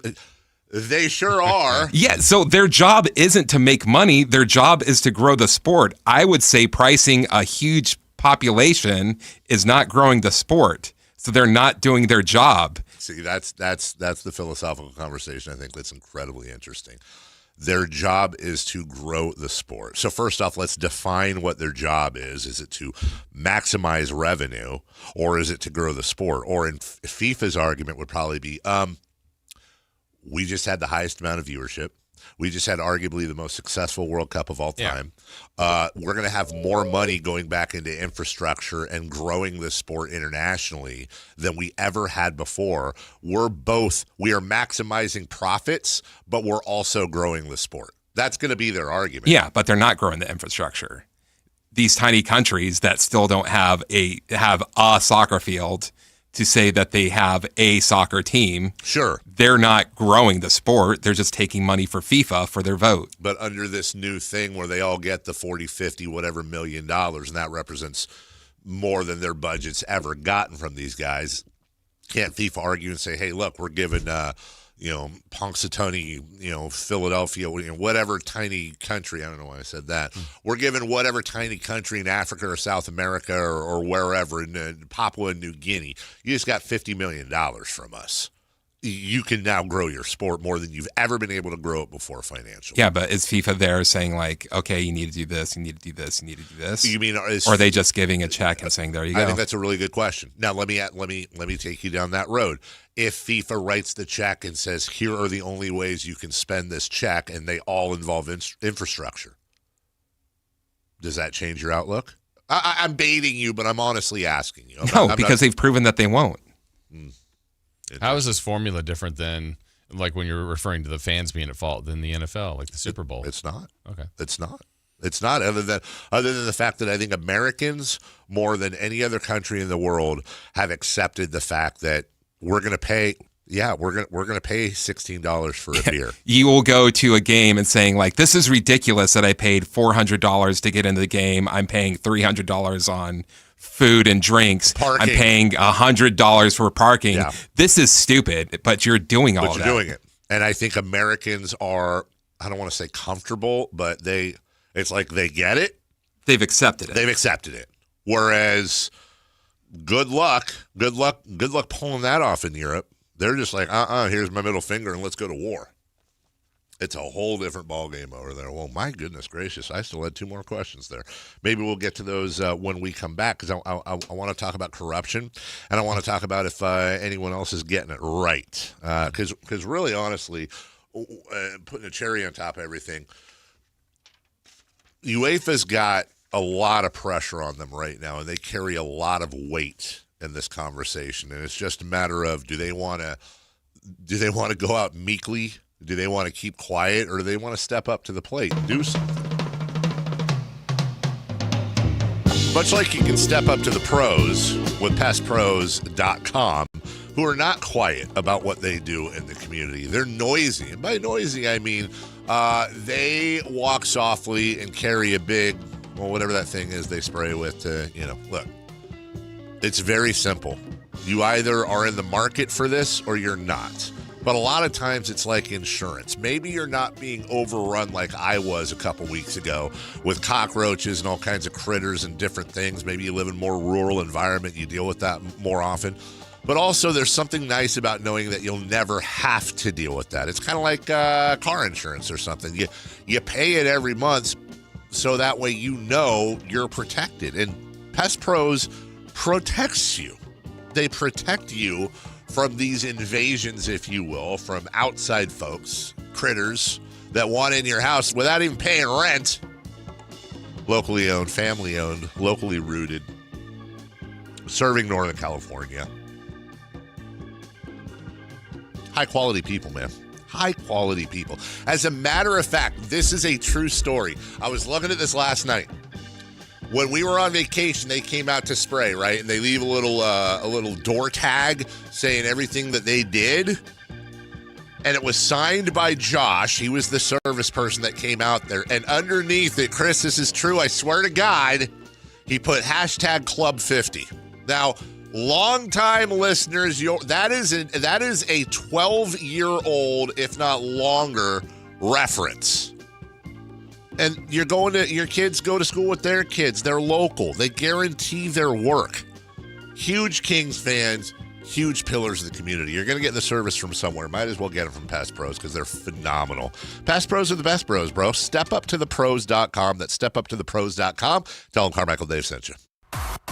Like and subscribe to the Sactown Sports 1140 YouTube channel at Sactown Sports 1140 to get the Carmichael Dave Show with Jason Ross, Matt and Kayla, and the Drive Guys with Kevin Gleason and Alan Stiles on demand and at your fingertips. Get your fix of the Sacramento Kings, 49ers, Giants, Athletics, NFL, NBA, and the latest in sports and entertainment all in one place at Sactown Sports 1140 on YouTube. Your local sports leader, Sactown Sports 1140. Sacramento weather is brought to you by Elk Grove Honda. I'm Tamara Berg in the KCRA 3 Weather Center. It's Wednesday. We're wrapping up the final days of July with a bit of heat coming in. Get out and enjoy the morning where it's comfortable with that lingering delta breeze. For the afternoon, it's going to run a little warmer today. Plan for highs to peak in the upper 90s. Get the latest forecast on the KCRA 3 News and the KCRA 3 app. Cheap, cheap. That's the sound of savings happening right now at Elk Grove Honda. For more than 50 years, Elk Grove Hondas are still cheap, cheap. You'll find us under the flag in the Elk Grove Auto Mall, Highway 99 at Elk Grove Boulevard. Elk Grove Hondas are cheap, cheap. Hi, how can I help? Well, my husband and I feel like we've outgrown our current money manager. I see. Our lives have changed, and we need something more than just mutual funds to help us in retirement. She's right. I hear that often. At Fisher Investments, we'd start by getting to know you, your finances, family, health, lifestyle. We tailor a portfolio around your goals and needs. Sounds good. Can you help with estate planning? Yes. We have a team of specialists who can help you with estate planning, Social Security, investment income, and more. We'll get to know your whole financial picture and help keep you on the path to a comfortable retirement. And your fees? We have a simple, transparent fee that's a percentage of the value of your portfolio. So we do better when you do better. I feel better already. At Fisher Investments, we're clearly different. Learn more at fisherinvestments.com/different. Investing in securities involves the risk of loss. So, hamburgers, sodas, ice, and a DJ. A DJ? Relax, pa. With T-Mobile, we're saving when we bundle home internet and phone lines. Oh, wow. Here to bundle and save big. Stay connected con tu gente with 4 lines from T-Mobile with fast, easy-to-set-up 5G home internet and save up to $1,000 a year. Switch now on T-Mobile.com/conectate. Savings based on third line free via monthly bill credits. Internet discount with $15 in monthly bill credits and auto-pay discount. Qualifying credit required. Credits will stop if you cancel any lines or change plans. Visit T-Mobile.com. The only place in the morning to get your sports fix. Live and local. The Carmichael Dave Show with Jason Ross.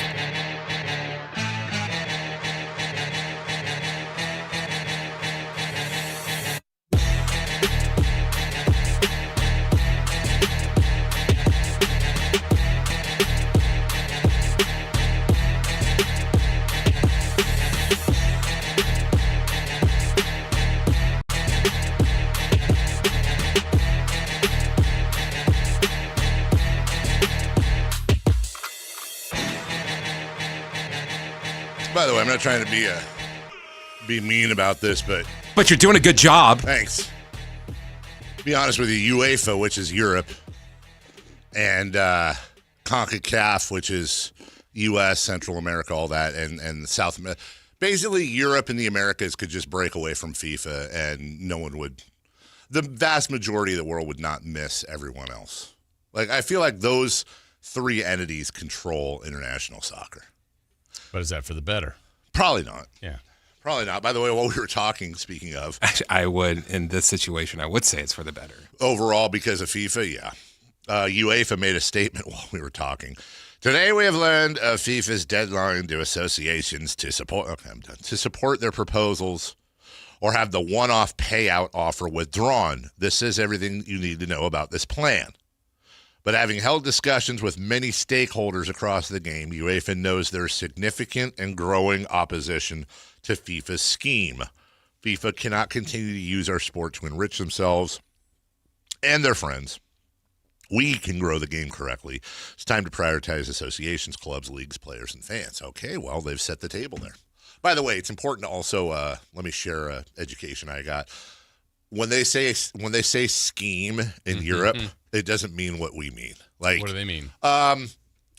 Let's say the Kings offer, the Sacramento Kings were to offer a 5-game package at an average of $40 a game. So you're going to get, for $200, you'll get tickets that if you bought them individually would be $400. That's the Kings' latest ticket scheme. We say scheme as a derogatory. They say scheme like as in a process, a plan, all that. So, although it fits really well here with FIFA and their scheme. Yeah, exactly. Just to finish off where I wanted to dovetail that question, but we got going on question 1. Which do you, if you had to pick, if we were having a Mount Corruption Bowl, Who do you think is more corrupt, FIFA or the Olympics, the IOC? I don't know. I feel like the IOC, but I don't know if that's a correct answer. I would say Olympics. More corrupt. By the way, I'm not disagreeing with you. It's just, holy God. At least FIFA pays players. Yeah, good point. You have these, and then the last question, which ties into that, is I don't know if I'm sure I'm forgetting some. I'm sure whether they're major or minor, but I think the major ones, when we're talking about international, these sort of international catch-all competitions, you have the World Cup, the Olympics, the WBC in baseball, which is relatively new, and you have the Ryder Cup. And what I find, I don't feel like those are corrupt. Do you? That's the thing. I mean, maybe they are, and I don't even know. I don't think so. I think what's interesting is the concept, like Ryder Cup, for example. Like, these guys do not get paid. I think they get like a stipend for charity or something, but they don't get paid. You somehow in both the WBC and the Ryder Cup got these guys that are making millions of dollars a year to voluntarily participate effectively for free in this competition that takes the country, if not world, by storm, depending on what it is. And their reward is winning, and then the notoriety that they may be able to capitalize on after that. And meanwhile, you've got TV deals and attendance and all these ways of making money that some entity is getting, and you have all these golfers or all these baseball players that are going in, and we've had multiple baseball players say the WBC is more important to me than the World Series. Yeah. I would rather win. And when you think about the fact that it didn't exist in the last millennium, right? It didn't exist in the 90s. So in less than 20 years, it has taken over everything for some people. How the hell did that happen? But that's where we're at right now. And I don't know if it's that the Ryder Cup and the WBC and other, the President's Cup coming up in golf. I don't know if they're doing it right or if they're just new. Yeah, there's something about playing for country that has always been the biggest thing for athletes. I don't know. It's a great premise. Mm-hmm. I don't feel for the golfers not getting paid per se, but like the Olympians and other things like that, maybe where it's been their livelihood. Sure. Like the golfers will be fine. But to your point, like if there's all this money being made, why aren't they getting a share of that? That's my point is you don't have to get it all, but some of it. I don't feel let's just take the golfers, for example. Of course, I don't. The same thing with the WBC guys. Yeah. They're making millions of dollars. I don't feel for them, but I would say I would rather the money either go to them than all of it go into the suits behind the scenes. Yeah. Or have some sort of thing where, okay, so you're playing in the Ryder Cup, you're playing in the WBC, cool. 70% of all of the profits go towards nonprofit charities that are designed to, like, for example, let's just take the Ryder Cup. 70%, and I'm sure that some of this already happens. I'm just throwing out 70%. 70% of the Ryder Cup monies don't go to the players. They don't go to the suits. 70% goes towards building up community. I don't always like saying inner city because people who have financial issues can be all over the place, but making the game of golf more accessible. If I love golf, dude, but in order to play golf, like you're a 9-year-old kid who God only knows could be the next Tiger Woods, could be the next Scotty Scheffler. You have a poor family. A poor meaning they're, not destitute, not home. You're just getting by, like so many of us did when we were, you got food on the table, maybe all that. You're paying the rent. You don't have a lot of extra money. We're asking these parents, and I'm aware, like the First Tee the Morton Foundation, like there's a lot of people here locally and in every community that do tons of work to make it accessible. But you're asking these kids' parents to go out and, you want to get some clubs? Well, I guess you don't have to get Pings or Titleist, but hell, a cheap set of clubs is $300-400, and then you got to get balls, $20-something for a dozen, 2 dozen if you find a deal. You got to get cleats. There's a dress code. You got to, now, by the way, we haven't gone to the driving range yet. A large bucket of balls at I won't call them out, but my favorite place in town to hit. A large bucket of balls is $27. Oof. It's $27. Yeah. Now I get to see my distances. $27 isn't cheap. That's not something these kids can go out and wash a car and get $27 for. Then you got to play. Now they have junior rates and they do really well with that and all that. But hell, you're still talking probably at the cheapest, unless you're in some sort of a program, $30, $40, $50 for 18 holes. Mm-hmm. Now you want to do that a couple times, 3, in order to get really good. Right. Jason, there's a really sobering thought for me when it comes to golf. Just like we talked about the World Cup and how many, it doesn't have to be a Messi or Ronaldo, but how many world-class superstar, how many Erling Haalands are now playing football, basketball, or baseball, because soccer is just not really that thing over here. The thing that I think might be even crazier is how many Tiger Woodses, how many Scotty Schefflers, how many amazing golfers have we just never seen? Imagine an alternate world in which Tiger Woods, whose family did not have a ton of money, whose dad, because he was a veteran, had access to the Naval golf course, and he would sneak Tiger on to the golf course on like the 3rd hole or something and let him play till the 16th, 17th, and then sneak him back off again, and drove around and found people that would volunteer to coach him. What if Tiger Woods grew up in my house? Mm-hmm. What if he was my son and we didn't have a lot of money and I'm not that motivated and we never get a Tiger Woods? How many Jack Nicklauses? How many Sams? How many of these amazing golfers do we not get because we don't live in a society where we prioritize teaching and growing talent? So for me, yeah, the Ryder Cup, huge amount of money comes in. You have to have money to run it. I believe that people that do a good job should make a good wage, so I don't have a problem with the CEO of the Ryder Cup, if they're doing well, getting a nice bonus and I don't have a problem with that. But the bulk of the money, in my opinion, should definitely for these things go towards, same thing with the Olympics. How about propping up swimming? I don't know how much it costs to, if you wanted to go do biathlon training, where the hell are you doing that, Jason? Tahoe? Yeah. Well, and do you then do it on a percentage of, like if it's the Olympics, where golf, like everybody's doing the same thing. Yeah. But is the judo Olympian the same as, well, gymnastics gets the ratings, track and field, swimming gets the ratings. Yeah. I'm an Olympian in judo. It's a very interesting question. Freestyle breakdancing. Something. The same. They're both Olympians. They're the track and field, the swimming, gymnastics are the 3. It's the money. Yeah. Other than basketball and all that stuff. But again. Yeah. No, your point is well taken. But should Michael Phelps get more than the best volleyball player? Than the best? I mean, probably. Skeet shooter. Probably.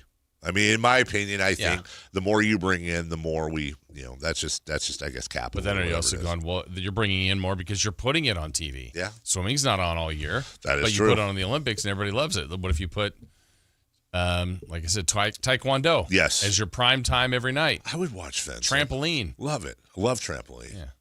I have tried to watch swim meets. It's fine. Yeah. But I do remember back in the day when Michael Phelps was in his heyday, I did actually watch some swim meets that were non-Olympic related that Michael Phelps was in. Okay. So I think a lot of it is also the individual as well. All right, we'll take a break. When we come back, man, we got to catch up on a lot of stuff, Jason Ross. We got LeBron in Philly. We got Draymond. We've got the other crash in the Bay Area. We've got the Kings latest. We got a ton of stuff we've backed up on because you got all sidetracked on FIFA, Jason. Jeez. Nobody cares about soccer. We'll be right back and try to right the ship after this. This is Sactown, baby! Follow Sactown Sports 1140 on Facebook at facebook.com/Sactown Sports. To keep tabs on the Kings, 49ers, UC Davis, and the entire Sactown Sports lineup all season long. Facebook.com/Sactown Sports. Your local sports leader. Sactown Sports 1140. Progressive knows you've got plenty of things to worry about. What time does the kids' practice end? How long has that check engine light been on? Are takeout containers microwave safe? So the last thing you should have to worry about is what to do if something unexpected happens on the road. That's why if you're ever in a major accident, Progressive's accident response can detect it and send help. It's just one less thing to worry about. How long does chicken last in the fridge? Progressive Casualty Insurance Company and Affiliates. Limited availability in California. Driver is responsible for emergency and towing charges not covered by the policy. I know that hiring can be challenging. You need someone to match your role perfectly. Well, now you can meet them fast on ZipRecruiter. Build your team, build it sooner. Meet your match on ZipRecruiter. Just head to ZipRecruiter.com/free right now to try it for free. That's ZipRecruiter.com/free. Meet your match on ZipRecruiter. Try it free. There she goes, first solo drive. Are we ready for this? Absolutely. Our AAA agent, what are you doing here? Well, same as always, helping you protect what matters most. Like when you added her to your auto policy, or when you switched to AAA insurance and saved. So you've been here the whole time? Yep, plus we're available 24/7 for claim support, in case you ever need it. Shouldn't she be home already? It's been 12 seconds. Visit AAA.com/insurance to get a quote today.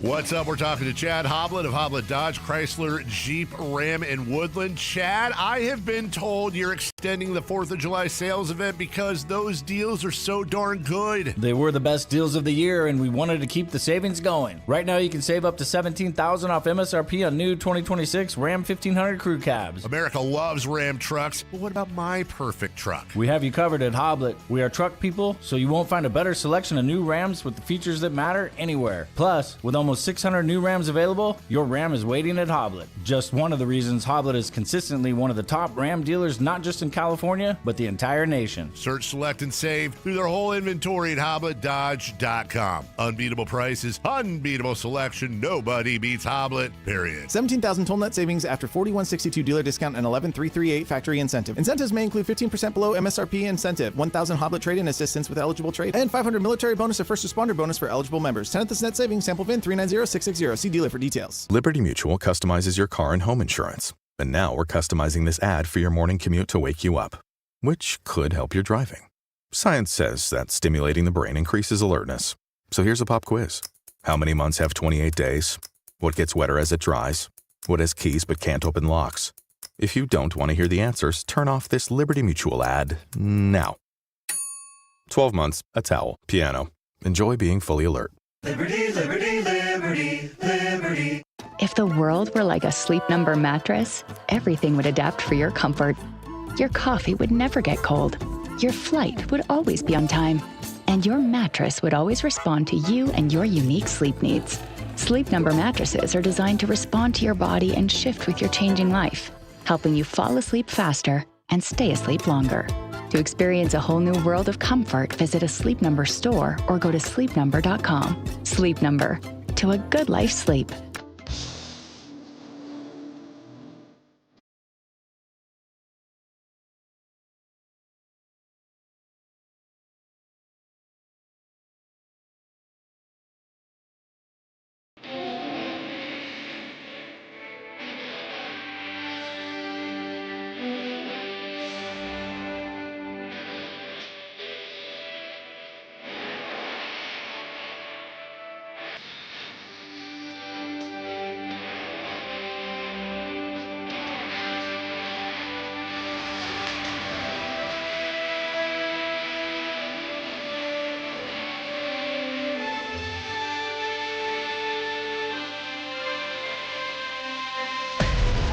Carmichael Dave. He has very good sources, and he just kind of tells it as it is and gets to the point. Jason Ross. He has a lot of pretty smart things to say. He's good at what he does. On Sactown Sports. Yeah. Sactown Sports with... Wow. Job, Chris. Boy, did I just see something during the break that leveled me to the core. Almost to the point where I don't even want to share it because it's too late. I'd rather carry this on my own, carry this weight, like Atlas. Usually around halfway through the show. Scott Fresher are coming up in about 13 minutes, by the way. It's hump day. Usually about halfway through the show, there's a big gumball machine of peanut M&Ms in the big boss's office. It's a long-standing tradition. We all take turns refilling it. And so if I need like a little boost,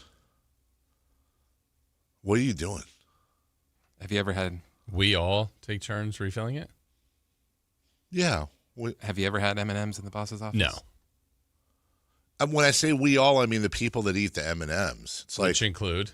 Me, Bill Louie, our sales manager. Well, that's probably about it. Okay. I mean, other people eat the M&Ms, but I do my part to. Yeah, I've seen you. Yeah.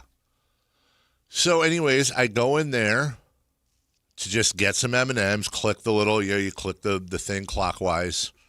M&Ms come out. Just maybe 4. Okay. And our big boss isn't in there. We'll see him at Media Day or Media Golf tonight.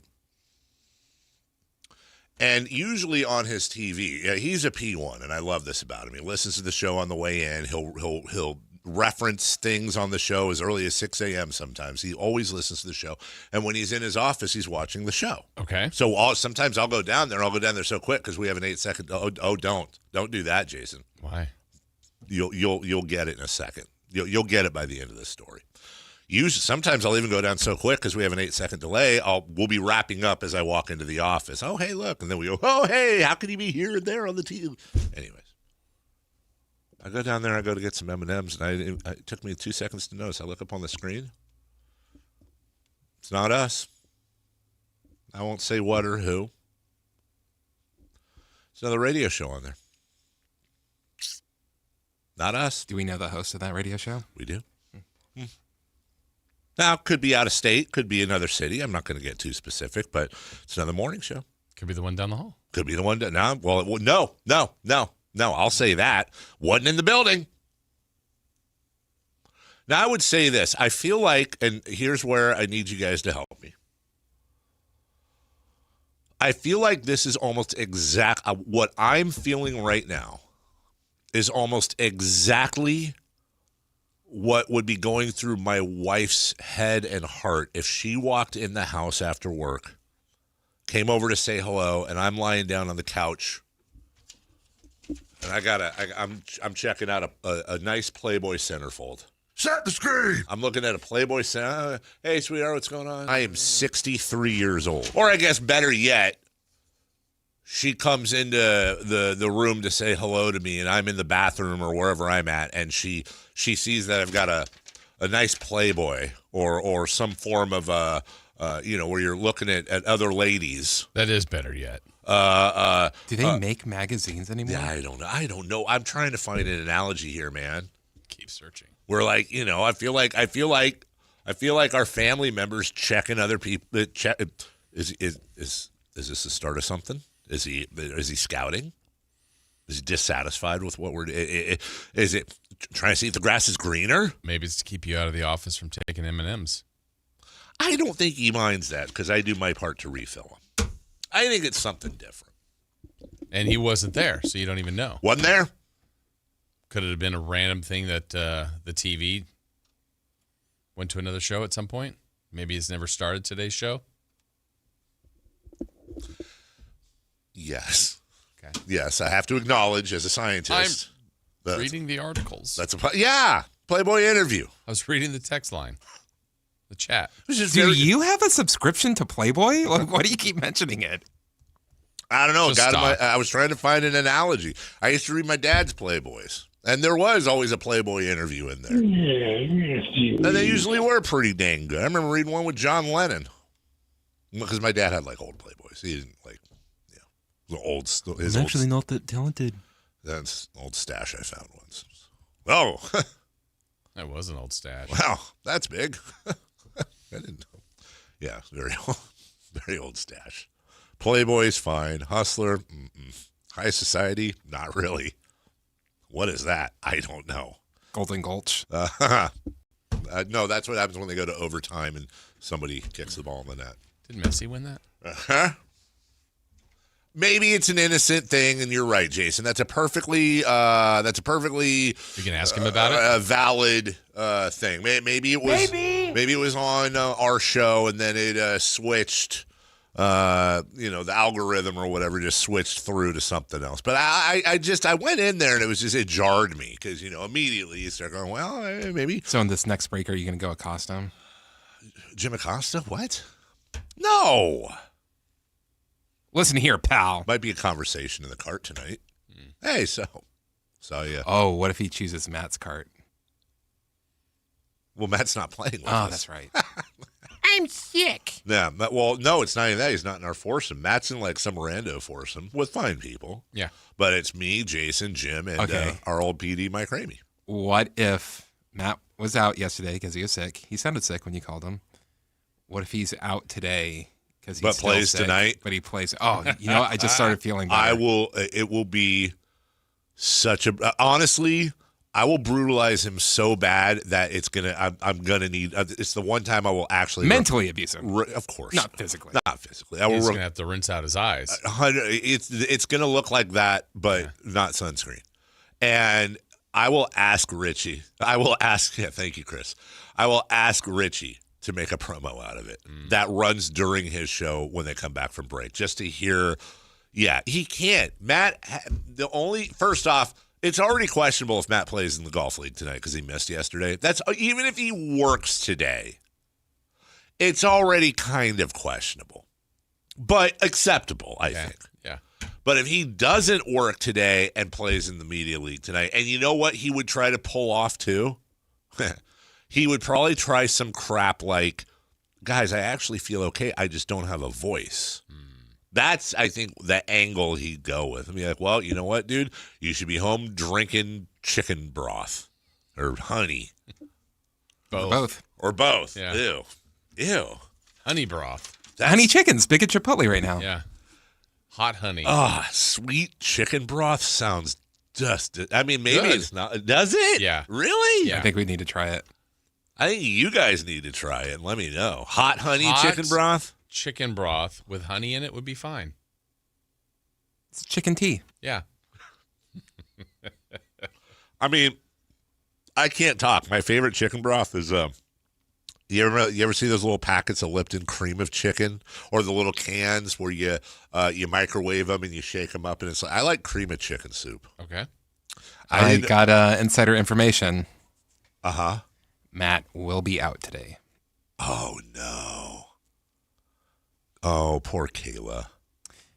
Looks like Kayla's also out today. What? Who's doing middays? Guess we'll find out at celebrity birthdays. This would be a great time for This is Sactown, baby! And I'll give you a little hint. Mm-hmm. I'm actually excited to listen to these guys. Oh, maybe it's Jim. He's studying other Jim and Richie. He's looking at other shows just to see what they're talking about. Yeah. It's like I can't get anything from the morning. I like that. They talk. I like that. Wait a minute. Hold on. Okay. Wait. Are they people that work here normally, or are they mercenaries? Okay, so we're not going outside the group. Okay, that's one. Is the other one? It's not. Is it just him? No. Is it a surprise who the other one is? I mean, it's Watkins. Oh, well, that is a surprise. I love Chris Watkins. Not that I don't love Brendan, but that's good. Just saw Chris yesterday. Watkins. You did? Yeah, I did my first ever thing in the room downstairs. Oh, with him? Yeah, with him. Made a commercial. Okay. For our friends at Pest Bros. Nice. Not a commercial, more of a thank you. Yeah. I like to call it a thank you. Thank you, Pest Pros. As far as the first 2 hours, you're welcome. Yeah, how about that? Second half of the midweek program coming up next. This is what I like to call the Jason half of the program, which means we're going to lock in. We got more NBA news, more details on the Kyle Shanahan car accident provided by Kyle himself, some King stuff, and more next. Follow Sactown Sports 1140 on Instagram and X at Sactown 1140 to see the best moments from all your favorite shows and up-to-the-minute live reactions and updates on the Kings, 49ers, and more. That's at Sactown 1140 on Instagram and X. Your local sports leader, Sactown Sports 1140. This is the story of the one. As a safety manager at a manufacturing plant, he does everything he can to keep his coworkers safe. From finding ways to reduce risks to keeping safety supplies in stock. And for that, he relies on Grainger. Grainger offers a broad range of quality products and next-day delivery, so he can always play it safe. Call 1-800-GRAINGER, click Grainger.com, or just stop by. Grainger, for the ones who get it done. Sacramento weather is brought to you by Elk Grove Honda. I'm Tamara Berg in the KCRA 3 Weather Center. It's Wednesday. We're wrapping up the final days of July with a bit of heat coming in. Get out and enjoy the morning where it's comfortable with that lingering Delta breeze. For the afternoon, it's going to run a little warmer today. Plan for highs to peak in the upper 90s. Get the latest forecast on the KCRA 3 News and the KCRA 3 app. Cheap, cheap. That's the sound of savings happening right now at Elk Grove Honda. For more than 50 years, Elk Grove Hondas are still cheap, cheap. You'll find us under the flag in the Elk Grove Auto Mall, Highway 99 at Elk Grove Boulevard. Elk Grove Hondas are cheap, cheap. Here's the deal. The government is over $38 trillion in debt, which means the IRS isn't slowing down. And the tax code is complex and unforgiving. So it's not surprising if you're one of the millions of Americans that owe back taxes to the IRS. Unfortunately, they're the world's most powerful collection agency, with the ability to garnish your wages, seize your bank accounts, and even take your home or business. But don't be stressed or worried any longer. We're Optima Tax Relief, America's most trusted tax resolution firm. We have resolved over $3 billion in tax debt for our clients. Our award-winning professionals deal with the IRS every single day, protecting our clients and preparing them for the best possible resolution. For tax help you need, for tax help you can trust, give Optima a call today. Call 800-343-6460. 800-343-6460. 800-343-6460. Optima Tax Relief. Some restrictions apply. For complete details, please visit OptimaTaxRelief.com. This summer, there are 250 reasons to join T-Mobile. Girls trip?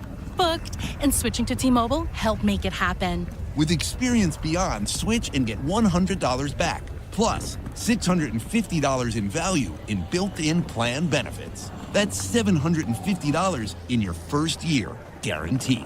And honestly, that $100 back, I'm putting it towards the zip line. Now that's how you do summer.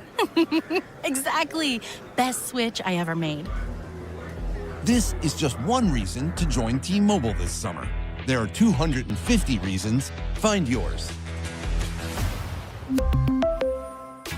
Savings based on the value of benefits included with Experience Beyond, like entertainment and 1 year of AAA Classic and Dash Pass on us. Benefits may require activation. See plan for details. Get $100 via virtual prepaid MasterCard with eligible port and no cash access and expires in 6 months. Issued by Sunrise Banks, N.A. member FDIC. Allow 8 weeks. Hi, I'm Justin Gingery from the law firm of Gingery, Hammer, and Associates. When you have been injured by the fault of another, you will want advice you can trust. If you know an attorney you can trust, I hope you call that person. But if you don't, please call me. I promise I will be the attorney you can trust. Along with my partner and associates, I have been helping accident survivors recover for their injuries for over 25 years. And we can help you. There's no charge for calling, so please call us today. When you get an injury, just call Gingery. Capital Casino is conveniently located in downtown, 411 16th Street, and has been a part of the greater Sacramento area for over 20 years. They offer the best variety of games in the region in a safe and friendly environment, and there's plenty of parking,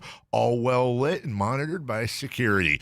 Come have a great meal at the cafe and restaurant inside. Capital Casino has the best food, the best service, and the best action. But please always remember to gamble responsibly. 1-800-GAMBLER. KHD1 Sacramento. KYMX HD3 Sacramento. Sactown Sports 1140. Your local sports leader.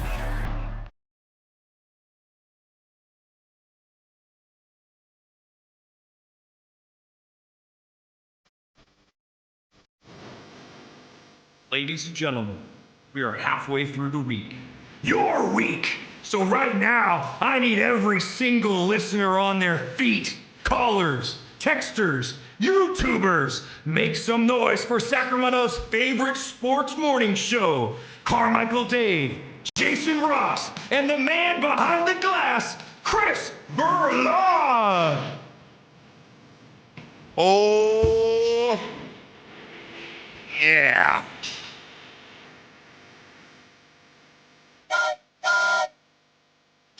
You don't want this energy drink, Jason? I've never had an energy drink. I have once. They scare me. And they probably shouldn't. They should. Yeah. Oh, they should? When I was working at Quad 1 at 6.5, which doesn't exist anymore, this was Red Bull was not doing well. And we got a delivery because basically back then we broke every law and traded for everything, food, drinks, whatever. We got like a pallet of Red Bull that was in like the promotions room down the hall. And I used to do overnights. And so one night I was like, oh, you know what? I've seen my friends drink this stuff before. Maybe instead of having a cup of coffee, I'll have a couple Red Bulls. And it didn't taste amazing, but it tasted fine. Okay. It tasted like a kind of a sweet soda. So I had one. You know, I was working the 10 to 6 a.m. I had one around 10:30-ish. You know, this is long. This is, 1999. I probably had, in that 8-hour shift, I probably ended up having, like I would with a Cherry Coke, maybe 3 or 4. You would have 3 or 4 Cherry Cokes? If I didn't have anything to do when I was drinking, I might have 3 or 4 in a shift. It is a lot. I drink a lot of caffeine back. I would start with like these little Starbucks Frappuccinos in a bottle that you get in the store. I do that in the morning, and then I'd graduate to Cherry Cokes. There was a time, Jason, I was putting away 6 Cherry Cokes a day. Wow. Yeah, not great. So, dude, look, and I'm just saying this. I've never tried cocaine or methamphetamine or any of those amines. I imagine that's what it felt. I was tweaking, so I was freaking nervous, anxious, paranoid, shaky, little sweaty. I felt terrible. Now, maybe it's because I had 4 of them and wasn't eating. I'm sure I overdid it, but that is it to this day. Like, I got a buddy his go-to when he goes to the bar is Red Bull and vodka. Oof. And that's exactly what I say. I'm like, what is the point? Yeah. You're taking the alcohol to kind of chill you out, and then you're taking the Red Bull to lift you up. It means you can drink more. I'm like, what is the logic? So you can spend more money at the bar and then you're living your best life. I know. Shockingly, he's got heart issues now, but maybe unrelated. Either way, that's the one time I tried him. Never again. Not an energy drink. I heard it gives you wings. You know, it almost went out of business, and then there was a bartender in some random bar that was like, oh, I wonder if let's start serving Red Bull and vodka. And it took off and pretty much saved them. And now they're a multi-billion-dollar international, they've got Red Bull Racing and all these different events that they do. Also, they own soccer teams. Do they? Yeah. Oh, don't they? There's like, in MLS, isn't there something like the New Jersey Red Bulls? Red Bull New York, and then there's Red Bull Salzburg. Interesting. There's another one. Interesting. Don't they own the NBA team? The Chicago Red Bulls? Yeah. They are, and it is. Is that one? In baseball, Cincinnati. The Cincinnati Reds Bowl? Yeah. Yeah, it's the Reds Bowl. It's like Attorneys General. Also, Chris. Yeah, that one always messes with me. Ruth's Chris Steakhouse. You know the story behind it? No, because what the hell is a Chris? Okay, I can tell you the story. Huh? Hello. Oh, hey, how you doing? Yeah, you know what? I learned this one couple times ago in New Orleans. With Jason Ross. I'm here for Chris's Steakhouse was a very famous steakhouse in New Orleans. Okay. And Ruth of Ruth's Chris, but I don't know Ruth's last name. Armenheimer. Ruth purchased it. Okay. So it's Ruth's Chris. So it's like if it was Dave's Steakhouse and I bought it, it'd be Jason's Dave's Steakhouse. Oh. That's the story. I never knew that. Ruth of Ruth's, I don't know Ruth's last name from Ruth's Chris, but Ruth bought Chris's Steakhouse. Dr. Ruth's Chris Steak. So I didn't know this. Chris Steakhouse. I always wondered, like when I heard that, I was like, what is like Chris a type of steak? Nope. Or a version of a man of named Chris. And he had a steakhouse that was successful at one point, like years and years ago in New Orleans. Okay. And then Ruth bought it. And it became Ruth's. It's Chris's Steakhouse owned by Ruth. Yep. Ruth's Chris Steakhouse. She obviously has now made a chain and very successful. Now, Ruth Fertile. What? That's her name. Well, what was Ruth's name? Ann Utstad Fertile. I'm guessing it's probably We're not Fertile. asking if she has children. Yeah. What's her last name? How about Chris? Do we have Chris's last name? Fertile. Matolik. Chris Matolik. Yeah. Matolich. Why not call it Fertile and Matolich Steakhouse? Gross.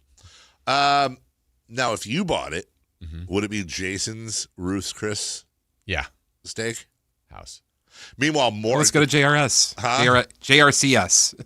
Meanwhile, the old Johnny Morton's over there, just Johnny like, Morton. yeah, guess what? Receiver. Yeah, also owner of Morton Steak House.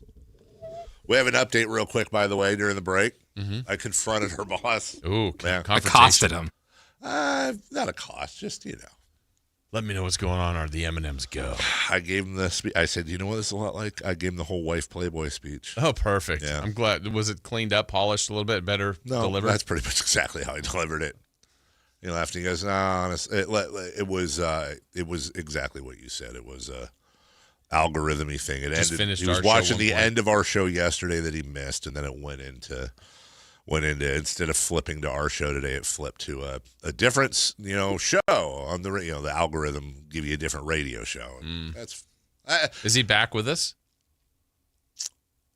You know what? It was actually still on the other show when I left. Now that I'm being, what? Caught his attention. It caught his attention. Now, well, we'll find.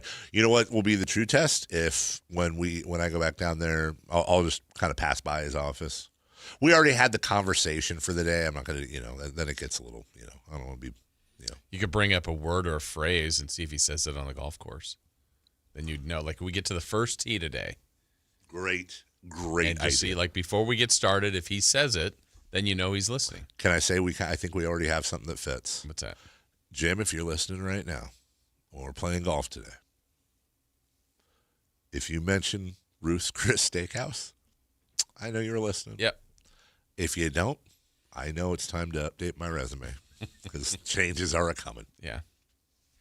Welcome in, 1-800-920-1140, 916-339-1140 if you want a text for Chris to read. What are you looking at, Chris? See, this is where Chris knows all the internet. I'm looking at who started Morton Steakhouse, and that got to who owns Morton Steakhouse. Tillman Fertitta. Did Tillman's? I knew he that. Now I did know he owned it. I didn't know Tillman Fertitta started it. No, he didn't start it. He owns it. I got you. I said I was looking at who started it, and then Chris goes down the same route. Arnold J. Morton is the one that started it. Arnie Morton. Fertitta's Burritos. And I think it's his cousins that own the UFC. Second cousins. I know they're related, but yeah. If you're wondering how far I went with that. Yeah, that's the thing. He'll go down the same exact. Like I ended up going down this rabbit hole for Star Trek Deep Space Nine last night that I ended up like 22 degrees after that. I could take you all the way through it, but it'd take up the whole segment. No one would care. I started with Deep Space Nine. I got led to a documentary they did in 2018 that I wasn't aware of that I want to go back and watch. It's on YouTube.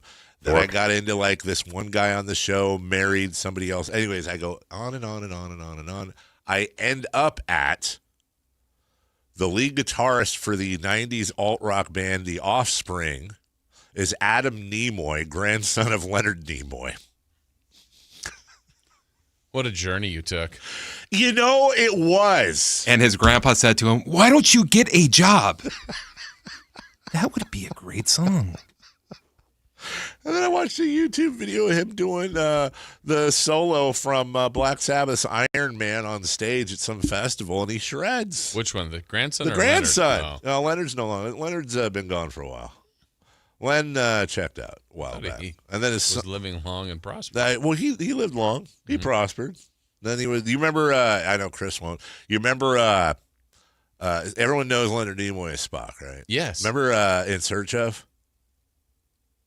With him? Yes. Yeah. Dude, yeah. I am 63 years old. Would you like a career like that where like you're known for one character? I'd rather be more diverse. Yeah. Yeah. Pretty iconic character, though. Leonard Nimoy recorded multiple studio albums with Dot Records featuring his acoustic guitar. Really? This is where the grandson got it. All Spock on acoustic? Dude, Spock rocks. Combined spoken word folk and light pop song, famously performing tracks like The Ballad of Bilbo Baggins and Made in Wine. That sounds like someone was smoking a bunch of weed. In the 60s? This show used to scare the hell out of me, dude.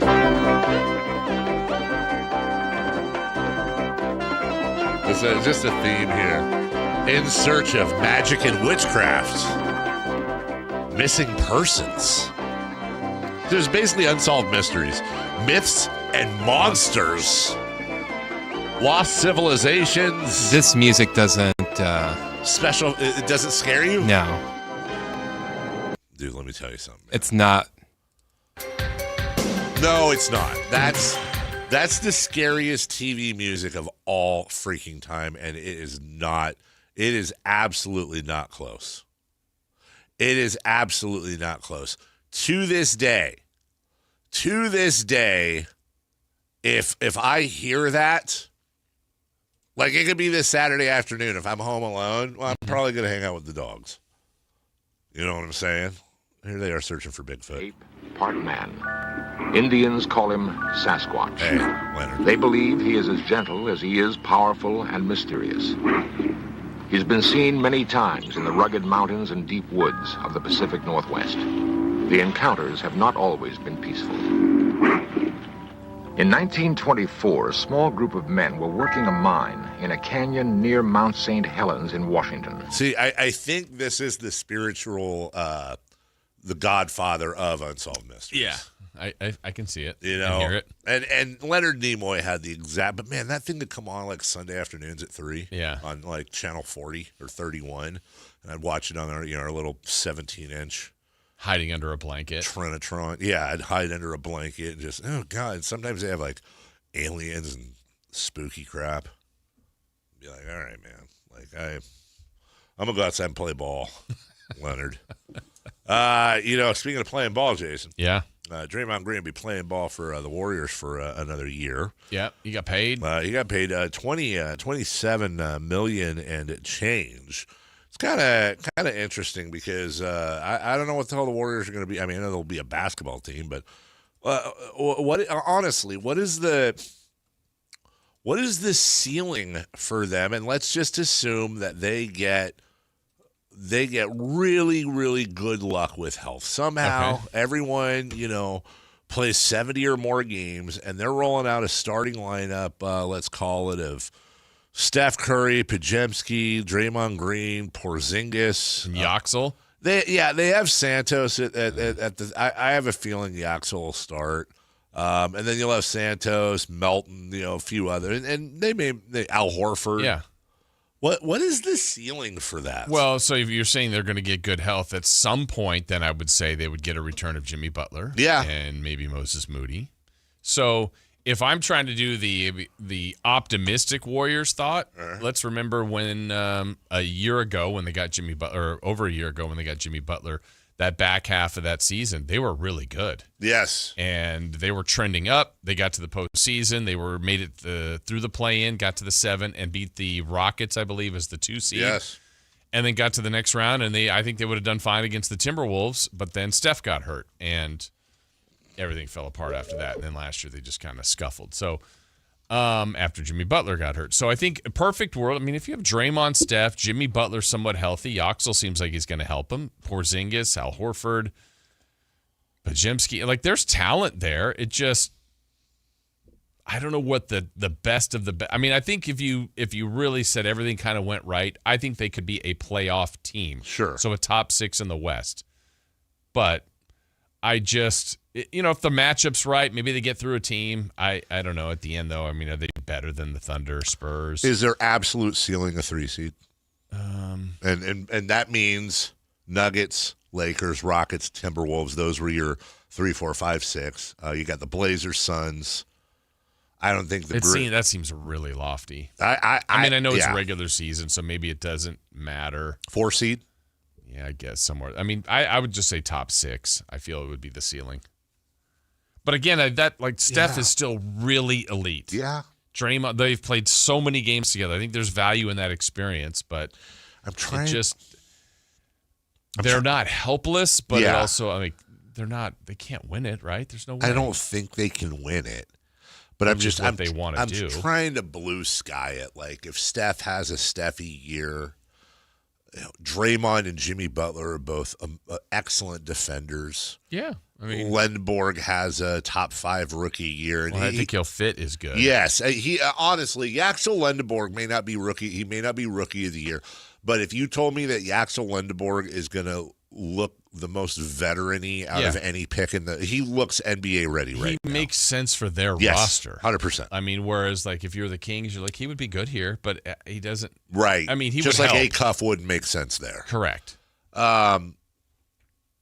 And then this dynamic where you have Kristaps Porzingis, who we forget is actually, if he's playing, he's actually.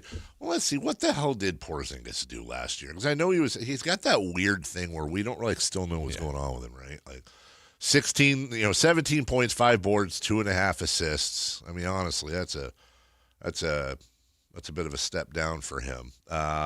Played in 23 games. So the problem is, last year at least. It's strange for him because he played in 50. Wow. Kristaps Porzingis played in 32 games total last year between Atlanta and Golden State. As a matter of fact, he hasn't, but the last time he played 65 games or more was in 22-23. Golly. You know what's so funny? I'd love to see the numbers on this. Who averages more games played a year, Porzingis or Anthony Davis? Like Anthony Davis gets all the crap. Kristaps Porzingis played in 72 his rookie year with the Knicks, 66 the following year, and then he played more than 57 games once in his career after that for 12 years. Like, wow. He might just be. Well, that's the risk they have. They're an older team and injuries. Well, now Horford. Yeah. And you got a key one in Jimmy Butler coming off, and so. Did you see the clip of Jimmy shooting baskets the other day at his house? He looks like he lives in the house that Zelda was. It looks like a castle. Really? Yeah, Good for him. It actually it looks like something. And by the way, I wouldn't put it past Jimmy Butler, who is kind of a dork. Let's be honest. I wouldn't put it past him to. He seems very eccentric, if you will. I wouldn't put it past him to actually live in a castle. No, there you go. See, he's here's the clip. He's shooting baskets. I know you guys can't see this, but is that his house? Yeah, that is bizarre. It looks like doesn't that look more like a church? Yeah. Shooting in the back of the church by a pool. By a pool. Or is that a moat? It looks like a miniature golf course. I mean, it kind of I don't know what the hell that is. I'm a lot more interested in where Jimmy was, and I'll bet you that is his house. He's making a lot of buckets. So I don't know. Oh no, here it is. Jimmy Butler getting shots up in France. All right. Okay, well that makes more sense. Yeah, I don't know what the hell they're going to be, Jason. As far as LeBron James not going to Golden State, going to Philadelphia, reports say he will live in New York and commute to Philadelphia via helicopter. Yeah, I saw someone have a breakdown of the cost of that. Yeah, I saw that too. And it's X% of his check would go to that. I think it was almost 25% on travel. But he's makes so much money. But it's just trying to spend as much time as he can with his family. I have a question about that. I know this isn't apples to apples because they're different cities by far. But let's say LeBron signed with Sacramento. But he commuted via helicopter from San Francisco. Mm-hmm. Would we feel some sort of way about it? I feel like I would, but maybe I'd also be looking to be pissed off. Isn't that kind of insulting to Philadelphia? You're too good. What? You're too good to live. You're going to play in Philly, but you're too good, so you're gonna live in our rival city. I don't know. I feel like that's kind of weird. Very insulting to Brooklyn. I'm just. Wait, why is it insulting to Brooklyn? Because he's not going to go to the Knicks. Oh, that's a great point, right? And so he's living in your city, and he doesn't want to play for your team, and he'd rather take a helicopter out. Yeah, isn't that? I feel like no one's asking that question. I think that stuff comes up when they lose or he plays poorly. But when they're winning, it's he's on our team. I don't know. I think that's what it is. I think they're so happy. I would have a problem with it. Right? I don't know. Let me see. For Manhattan, We have enough Bay Area people living here already. that's what I'm saying, man. But okay, so let's say he picked a spot in Philly, but it was the hoity-toity, like a place. I guess you know what? It would be the opposite of that. Someone commuting from San Francisco to Sacramento. Yes, because normally they're it's the other way commuting around. from here and Tracy and Manteca. Okay, maybe it could go for that. No. What were you saying? No, but like, so it's better if he picked like the nicest, elitist neighborhood in Philadelphia? Yeah. Because you're part. I don't know. I feel like, look, you're playing Is he there. part of the community? That's not now. Well, but I mean, is he really? I don't know, man. Like, what does that mean? I saw LeBron at the store. Like, that's not happening. Like no, but don't you have kind of? I mean, do you have like an inherent responsibility to, not responsibility, but show up at a couple schools, do some things, which I guess he still technically could. Yeah, but like, hey, what's your favorite spot to go hang out in Philadelphia? Yeah, I don't live here. I don't live there. Like, let me. Okay, now we're really parting. I don't know that I've ever talked about this before.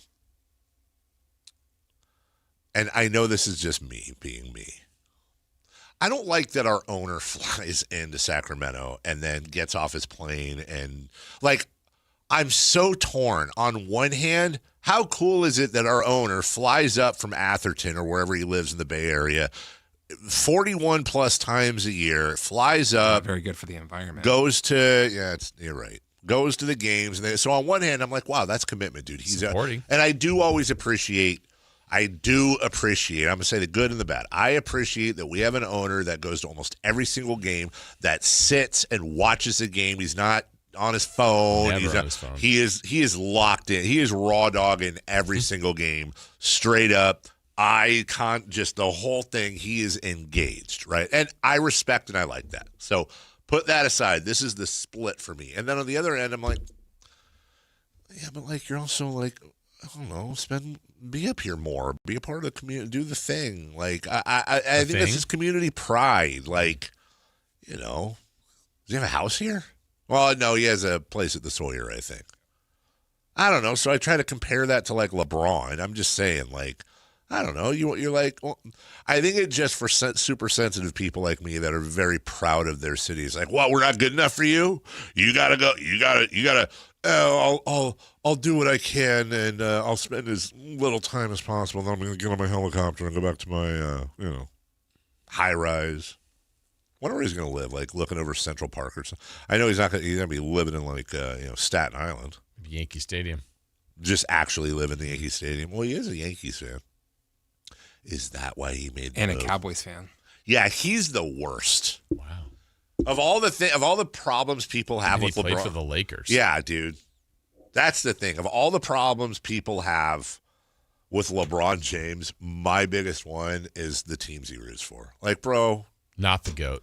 You should be a Cavs fan, a Guardians fan, and a Browns fan. Getting the dog pound. That's it. You know what? Maybe the dog pound. Maybe that's why. Maybe that explains his psychology. Maybe he's just grown up and his whole life he's never really been a part of that community. Didn't do it with Cleveland. Yeah. He wants winners. Like, hey, I'm rooting for the Yankees. Really? Because the Guardians are right there, bro. Hey, I'm rooting for the Cowboys. Really? Because is LeBron James a big fat bandwagoner of the Cowboys? Well, yeah, but they're Yeah, it's been 30 years since they've been to the Super Bowl. Bandwagoning of the brand. Brand wagoning. Hey, you know what? That's well done. Somebody says DeMontis Sabonis lives in Napa. That's a fair point. Like, live in Loomis, bro. It's the same thing. Same as Napa. You have wineries. Live in Lodi. Yeah. Well, no. That's stuck. not. Well, does Lodi count? Because it is in the Sacramento. Lodi watches Golston Dart and Edie Brickell. Yeah. Yeah. That's. Who? Huh? Who? It's before Stockton. It is in the TV area. Huh? Edie who? Oh, Edie. Edie Lambert. There you go. Edie Brickell and the New Bohemians. Paul Simon's ex-wife. Yeah. Oh, they're ex? Are they still married? I don't know. All right, we'll take a break. When we come back, are Paul Simon and Edie Brickell still married? Are they now the old? Call him Al? Are they now the old Bohemians? There's a lot of questions to be asked. What I am is what I am is what you are. And then whatever she said after that, I don't know what she said. That and more details on the Kyle Shanahan accident next. Like and subscribe to the Sactown Sports 1140 YouTube channel at Sactown Sports 1140 to get the Carmichael Dave Show with Jason Ross, Matt and Kayla, and the Drive Guys with Kevin Gleason and Alan Stiles on demand and at your fingertips. Get your fix of the Sacramento Kings, 49ers, Giants, Athletics, NFL, NBA, and the latest in sports and entertainment all in one place at Sactown Sports 1140 on YouTube. Your local sports leader, Sactown Sports 1140. We all hear the radio ads about the IRS. They tell you to be afraid, to be scared, and they try to frighten you into calling. I'm not here to do that. Tax Relief Advocates is different. TRA is here to tell you that if you owe money to the IRS, whether it's $5,000, $50,000, or $500,000, we have a solution. It doesn't matter if you're sitting in your car, at work, or with your kids. No matter where you are, call now. 800-575-8157. Don't lose hope. TRA can eliminate or reduce what you owe to the IRS. Generous programs are now available that can give you a fresh start. Our passion is taxes and helping individuals fix their IRS problems. We have over 1,000 5-star reviews on Google and an A+ with the Better Business Bureau. You don't need to be afraid of the IRS any longer. End your tax nightmare today by visiting us online at TRA.com or call 800-575-8157. That's 800-575-8157. Tax Relief Advocates. Real solutions for real people. There she goes, our baby. Are we ready for this? You added her to your AAA auto policy. With 24/7 claim support, she's covered. Our AAA agent, you're here too? We're always here for you. Visit AAA.com/insurance to get a quote today. There's the hard way to buy a car, and then there's the Hoblet way. Transparent prices, fast paperwork, and a team that's there to help, not hover. We've spent 77 years refining this process so you can get in, get out, and get driving with zero drama. Car buying doesn't have to be stressful. At least, not when you do it the Hoblet way. Experience the difference at HobletDodge.com. The easy way to buy. Get as loud as you can for Monster Jam! The one and only Monster Jam. Packed with stunts, smiles, and jaw-dropping skills. See the world's best drivers tear up the dirt in your favorite Monster Jam trucks. Like Gravedigger, El Toro Loco, Sparkle Smash, and more. Only at Monster Jam. Coming to Golden One Center August 15th and 16th. Brought to you by BKT Tires and Morgan & Morgan. Specially priced Saturday night tickets available. In celebration of 80 years of 49ers football, Sactown Sports is counting down 80 of the most memorable moments that have shaped the team's storied legacy and winning tradition. Here's today's faithful flashback.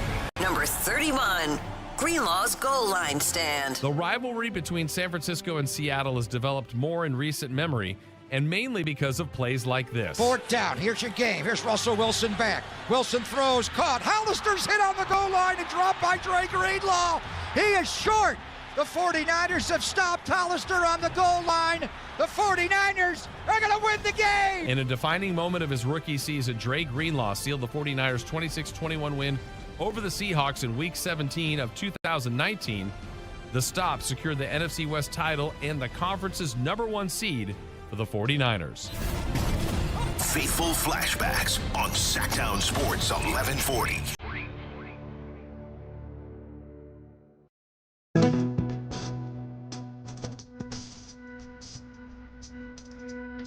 The Carmichael Dave Show with Jason Ross. Call or text at 916-339-1140. On Sactown Sports.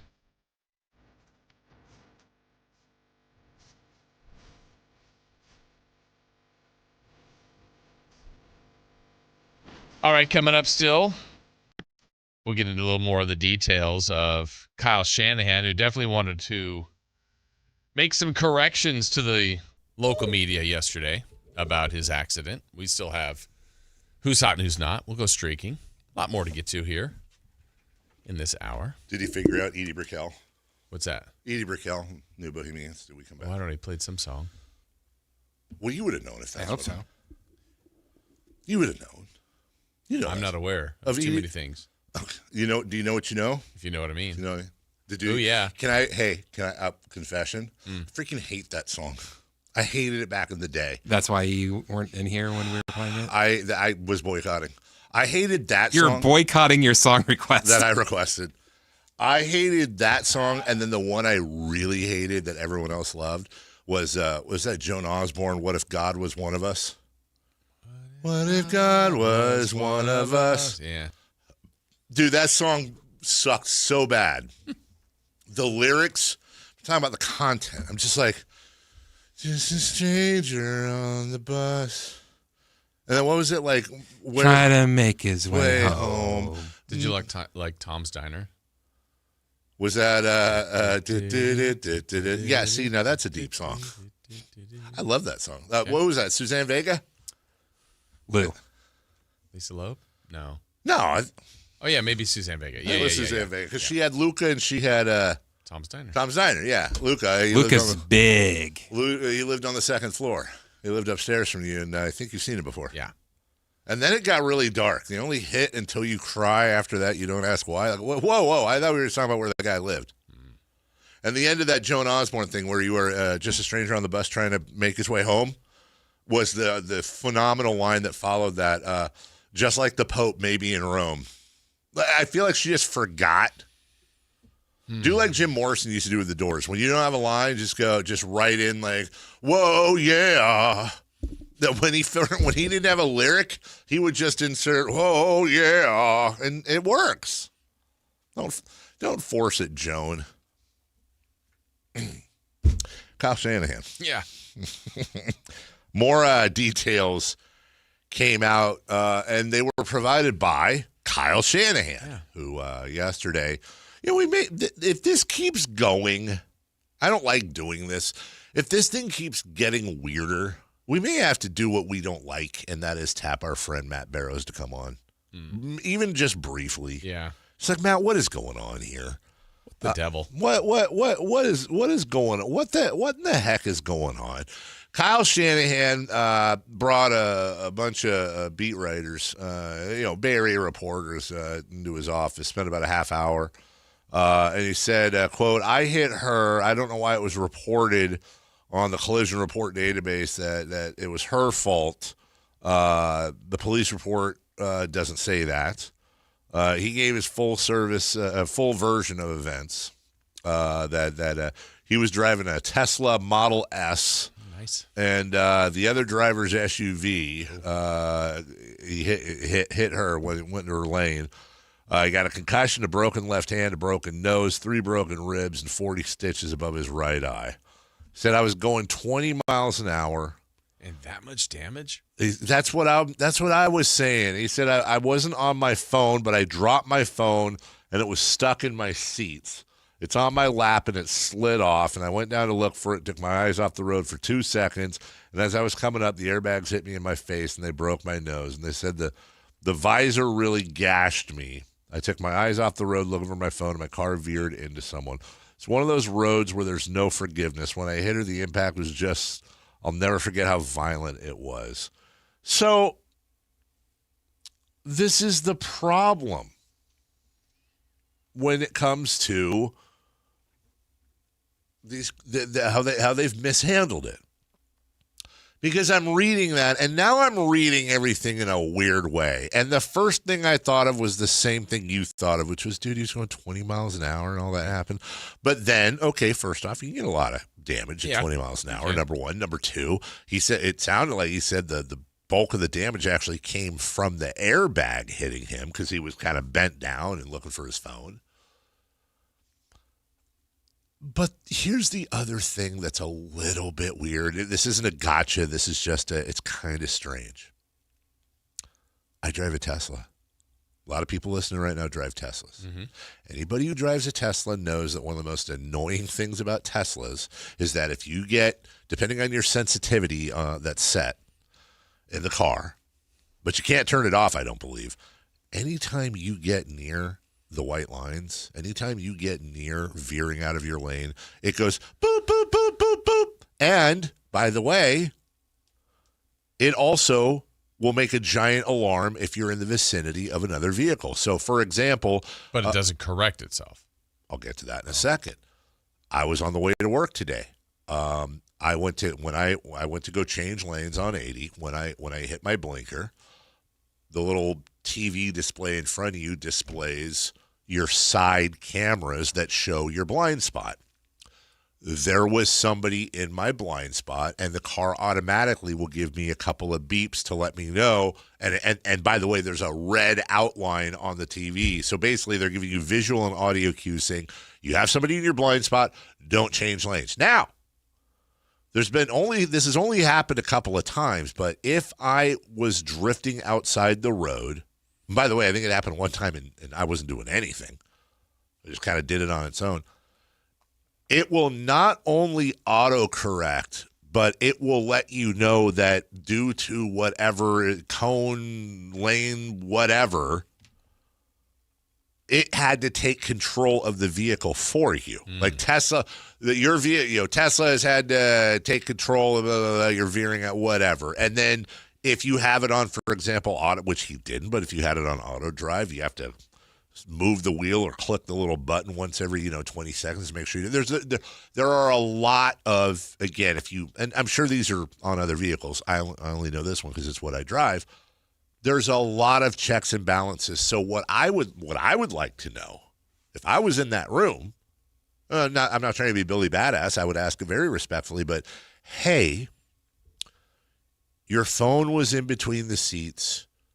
You put your head down to get your phone. You said you were down there for 2 seconds. You can, boom, the airbag.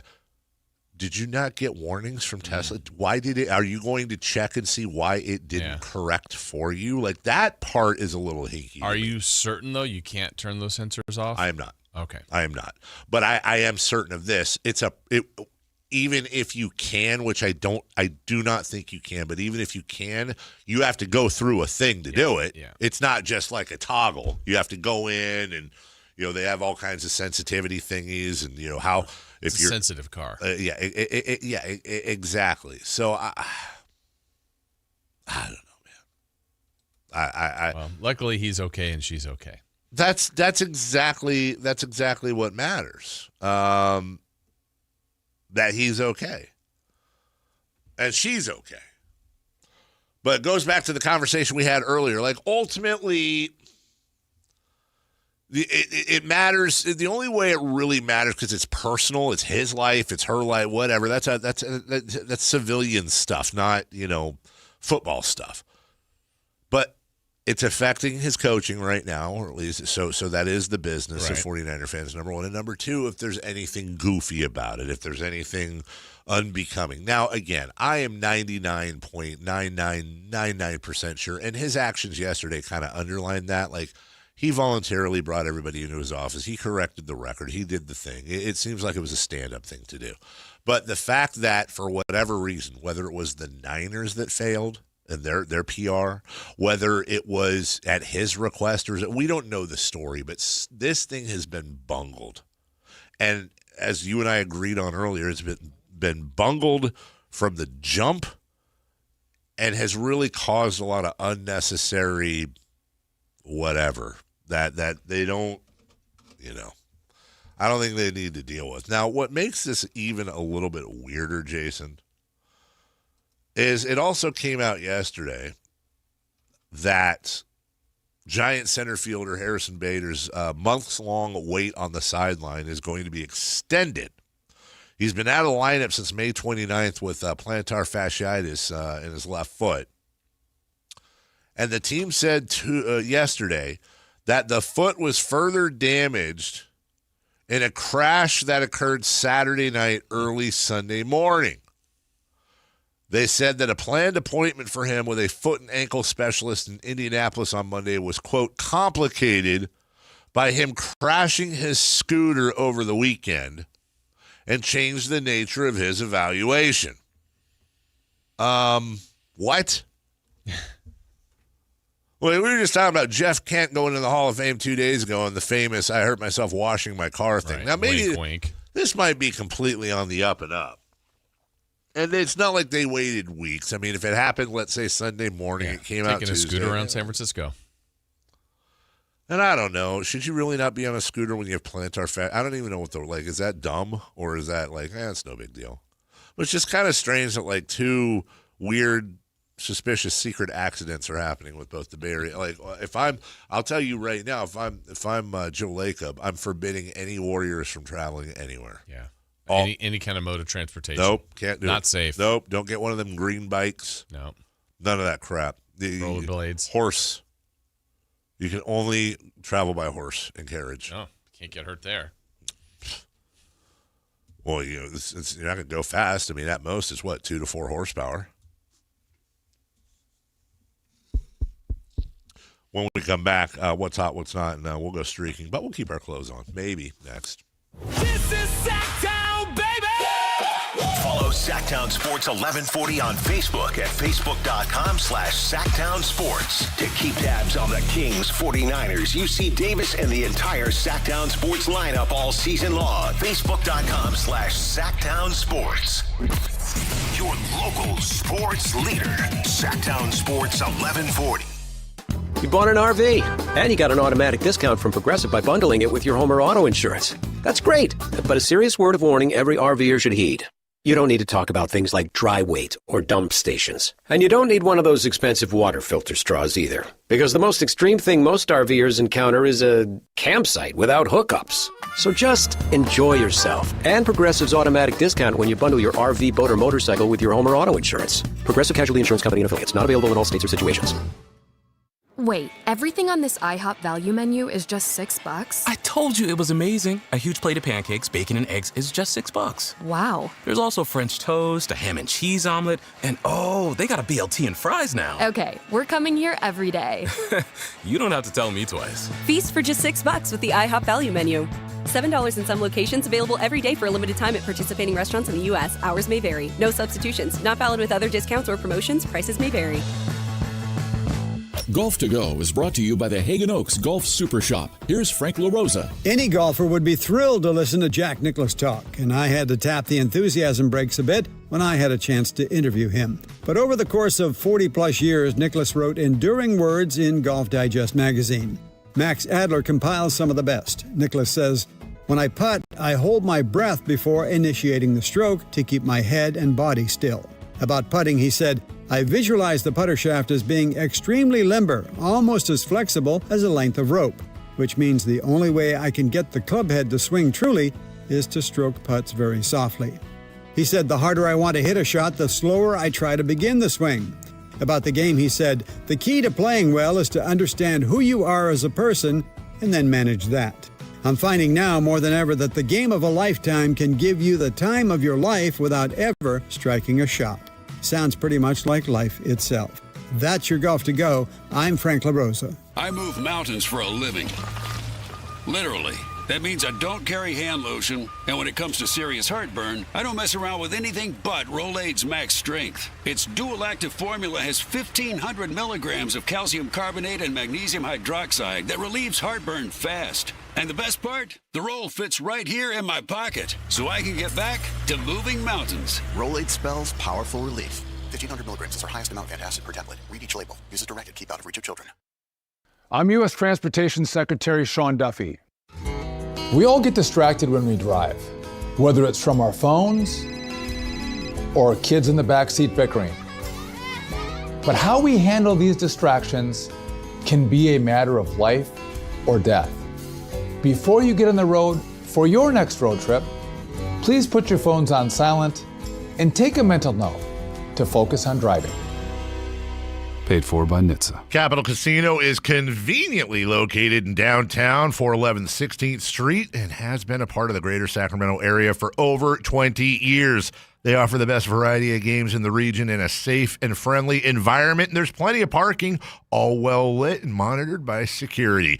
Come have a great meal at the cafe and restaurant inside. Capital Casino has the best food, the best service, and the best action. But please always remember to gamble responsibly. 1-800-GAMBLER. Here's the deal. The government is over $38 trillion in debt, which means the IRS isn't slowing down. And the tax code is complex and unforgiving. So it's not surprising if you're one of the millions of Americans that owe back taxes to the IRS. Unfortunately, they're the world's most powerful collection agency, with the ability to garnish your wages, seize your bank accounts, and even take your home or business. But don't be stressed or worried any longer. We're Optima Tax Relief, America's most trusted tax resolution firm. We have resolved over $3 billion in tax debt for our clients. Our award-winning professionals deal with the IRS every single day, protecting our clients and preparing them for the best possible resolution. For tax help you need, for tax help you can trust, give Optima a call today. Call 800-375-2322. 800-375-2322. 800-375-2322. Optima Tax Relief. Some restrictions apply. For complete details, please visit OptimaTaxRelief.com. What's hot? Yeah, hot. Real hot. And what's not? It's not good. Brought to you by American Energy Heating and Air, Sacramento's complete heating and cooling company, and second opinion partner.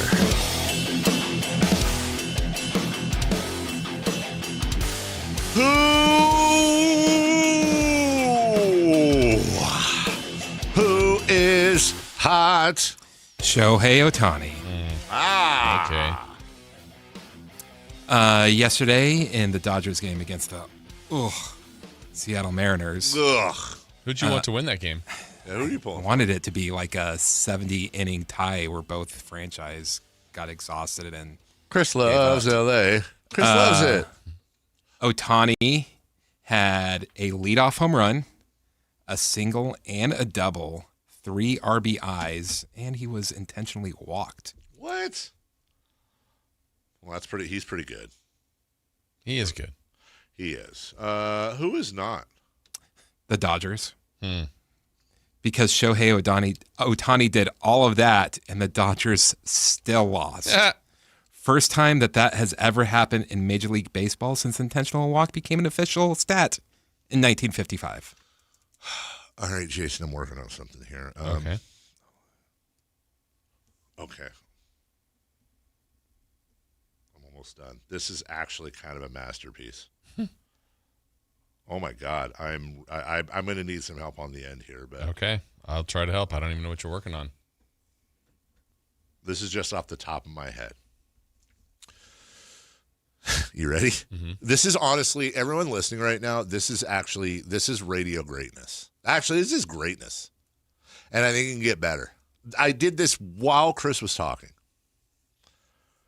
Matt George of the Jungle Jim Dolandis Gary Varshohei Ohtani Katane.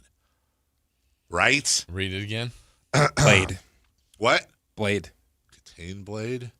Katana Blade. That's a stretch, Chris. I can't accept it. Matt George of the Jungle Jim Dolandis Gary Varshohei Ohtani Katane. Matt George of the Jungle Jim, Jim Dolan, the owner of the Knicks, Olandis Gary Varsho, Shohei Ohtani, Tani Katane. I think I can do better without. I got it. Boom. Watch this, dude. Golden Tate George of the Jungle. Instead of just Matt George, just added Golden Tate and Tate George. Is there a Matthew Golden? Yeah, I would say I know that name, but I don't know. Matthew, he's a football player, right? Dave Matthew Golden Tate George of the Jungle Jim Dolandis Gary Varshohei Ohtani Katane. I can't think of anything with Carmichael. Katane. Carmichael. Dave. Matthew. Oh! Harold Carmichael. Somebody have a last name Harold, though? I don't know. Oh, wait. At least we get to Harold Carmichael Dave. I got you. This is like an all-timer, I'm not going to lie. Harold.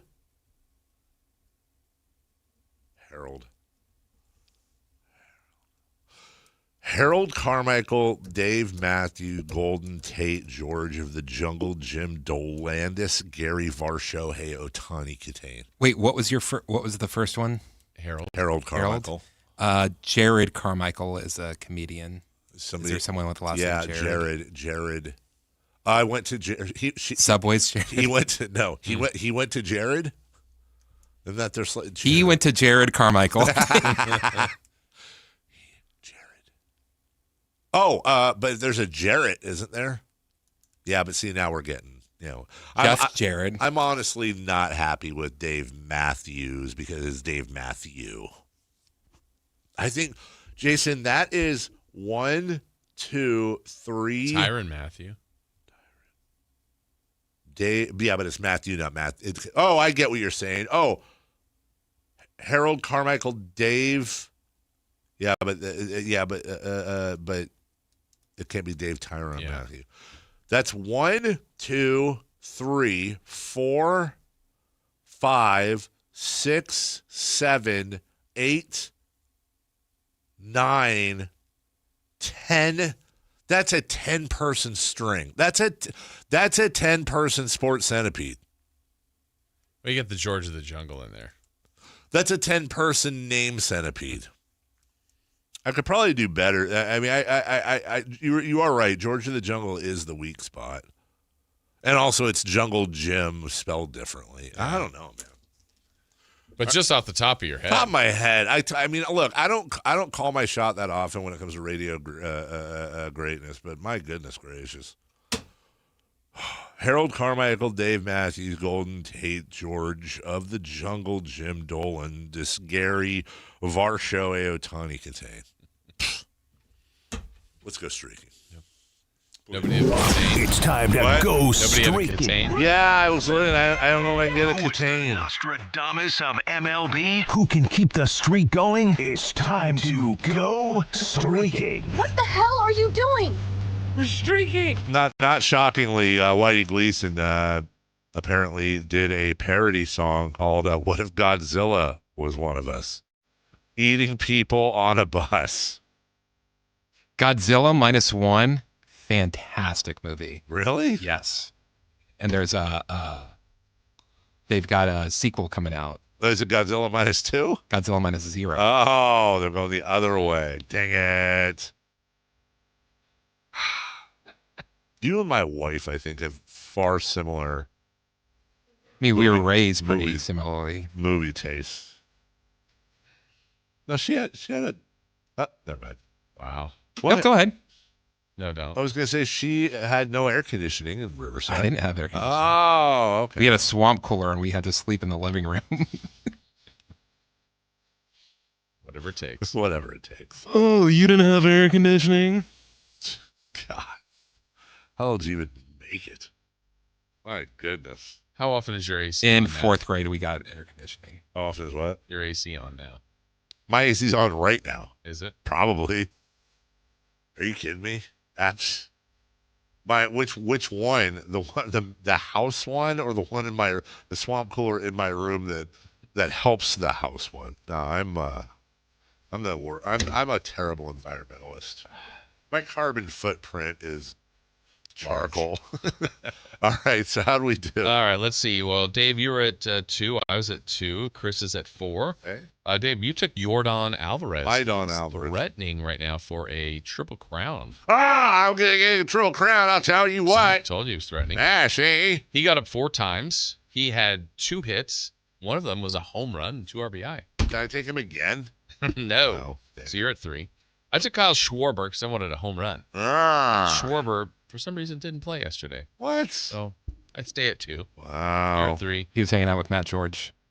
Chris was at 4 trying to get to 5. He took Jackson Holiday. Did he really? He did. There's songs for this. Well, Jackson Holiday and the Orioles, man, they got shut out. They only had 3 hits. In the Verlaud Derby. Yeah. God, please. How did Jackson do?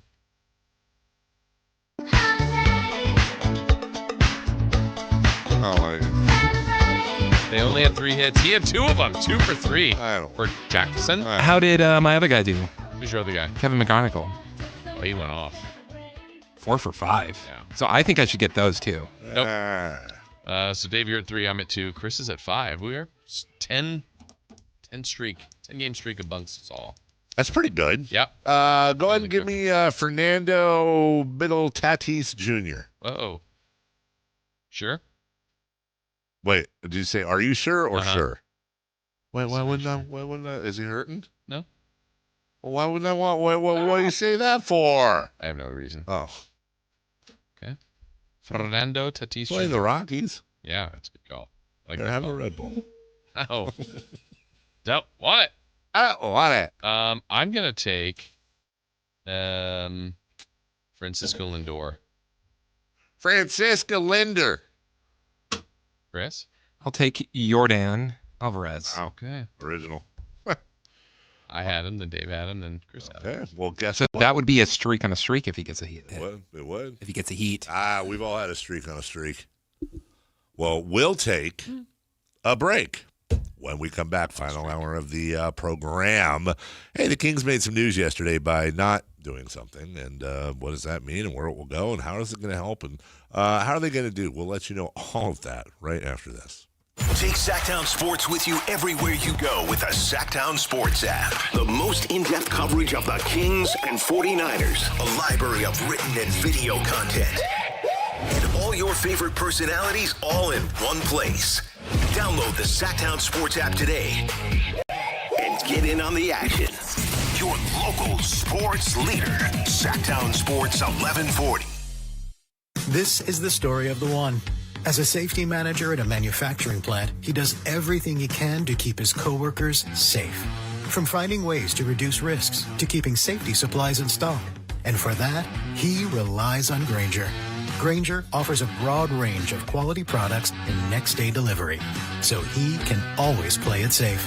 Call 1-800-GRAINGER, click Grainger.com, or just stop by. Grainger, for the ones who get it done. So, I need hamburgers, sodas, ice, and a DJ. A DJ? Relax, Pa. With T-Mobile, we're saving when we bundle home internet and phone lines. Oh, wow! Here to bundle and save big. Stay connected con tu gente with 4 lines from T-Mobile with fast, easy-to-set-up 5G home internet and save up to $1,000 a year. Switch now on T-Mobile.com/conectate.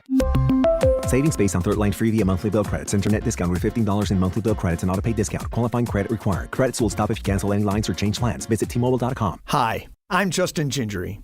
One of the most common questions I receive is, what makes us different from other law firms? At Gingery, Hammer & Associates, we handle your case from beginning to the end. Whether your case reaches a settlement, whether it must go into litigation, or whether it has to go all the way to trial, we will be with you along the entire way. And because we are committed to your case, we are as invested as you are in making sure you get the outcome you deserve. When you get an injury, just call Gingery. Cheap, cheap. That's the sound of savings happening right now at Elk Grove Honda. You remember, right? Elk Grove Hondas are still cheap. And right now you'll find a good deal more on new Honda gas and hybrid Accords, Civics, CRVs, and more fuel-efficient Elk Grove Hondas. Every sale is done right here, under the flag in the Elk Grove Auto Mall. Come see why generations of families return again and again to Elk Grove Honda in the Elk Grove Auto Mall because Elk Grove Hondas are cheap. KHD1 Sacramento, KYMX HD3 Sacramento. Sactown Sports 1140. Your local sports leader. The Carmichael Dave Show. He's on the microphone when he's not on the microphone. He's playing a song, and when he's not playing a song, he's on the microphone, and then boom. With Jason Ross. No, he didn't. Yes, he did. Call or text at 916-339-1140. It's the Carmichael Dave Show with Jason Ross on Sactown Sports.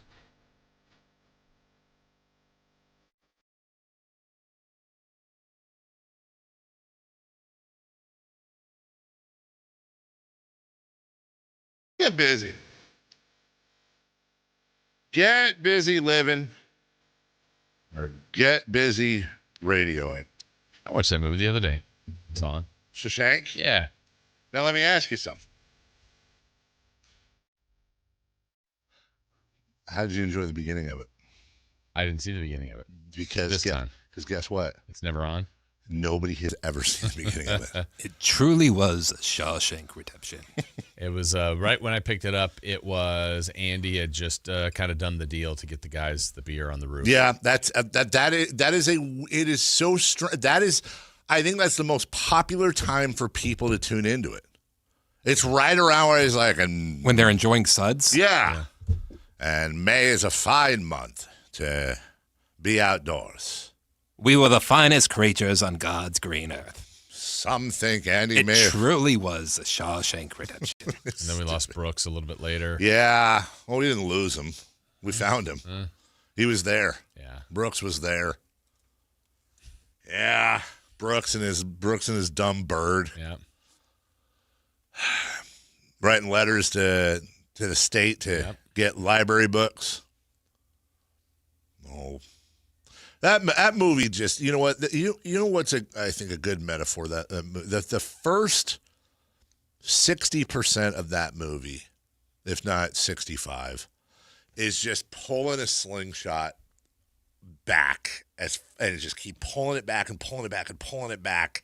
And you think you can't pull it anymore, and you keep pulling it back, whether it's all this crap that Andy's dealing with from the sisters, from the kid who gets shot, spoiler alerts, from being in the hole for 2 months, like just when you going back and back and back and back, and then he asked for 6 feet of rope and that whole thing. The moment Warden Norton throws those little chess pieces through the Raquel Welch poster, and you hear him kind of ding, ding, ding, ding, ding down the tunnel, and he puts his hand through the poster and pulls it out, and you see him looking down at this giant. Like, that to me is the moment where they let the slingshot go, and it is a race to the end. Yeah.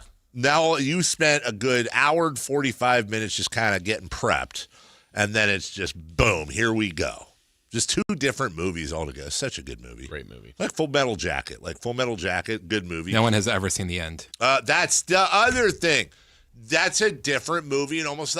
So if you were to do a double feature, you would start with the beginning of Okay, hold Full Metal Jacket. on. Before you say when you'd end it, I'm just going to write down something that you'll know that we're on the same page if you get it right. Okay, where would you end the movie? What can I get for $5? Oh, when they're in Vietnam? Yeah. Oh, no. See, But then they just get to Vietnam. I think you end it when... it's part of a 2 Live Crew song. When you end it when he has the shotgun lollipop. When. Well, that goes right into Vietnam. Yeah. Like, we're talking about a difference of 3 minutes. I'm saying it's 2 different movies. I'm saying the training camp... Not training camp. What's it called?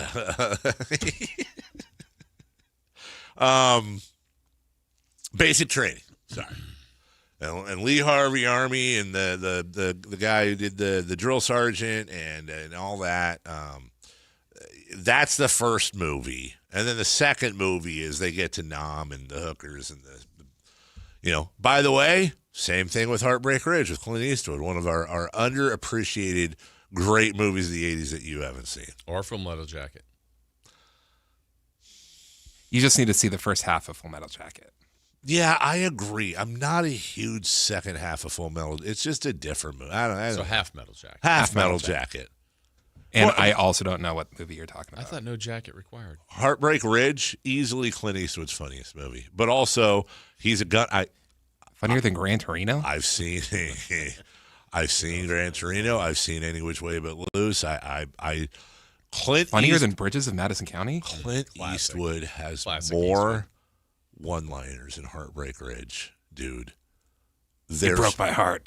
It's on a ridge. They're so good. And by the way, here's something else. You know who else is in Heartbreak Ridge? Mario Van Peebles. Do I need to say anything else?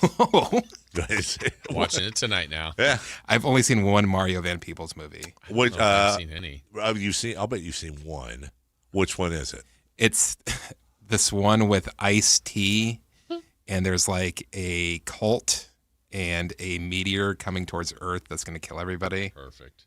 Okay, well, it's funny because the Mario Van Peebles movie I was going to say that you both have seen also has Ice-T in it. You guys never saw New Jack City? Oh, yeah, I've seen that. Okay, come on. Jason, you seen New Jack City? Nope. Wesley Snipes? No. I probably saw Jaws the Revenge. with him in it. Oh wait, hey, wasn't I've seen Jaws Revenge. What wasn't wasn't Mario Van Peebles? Didn't he direct a movie based on the hostage situation they had at the Circuit City here on like Florin Road? Oh, really? No, I'm being dead. I think that happened.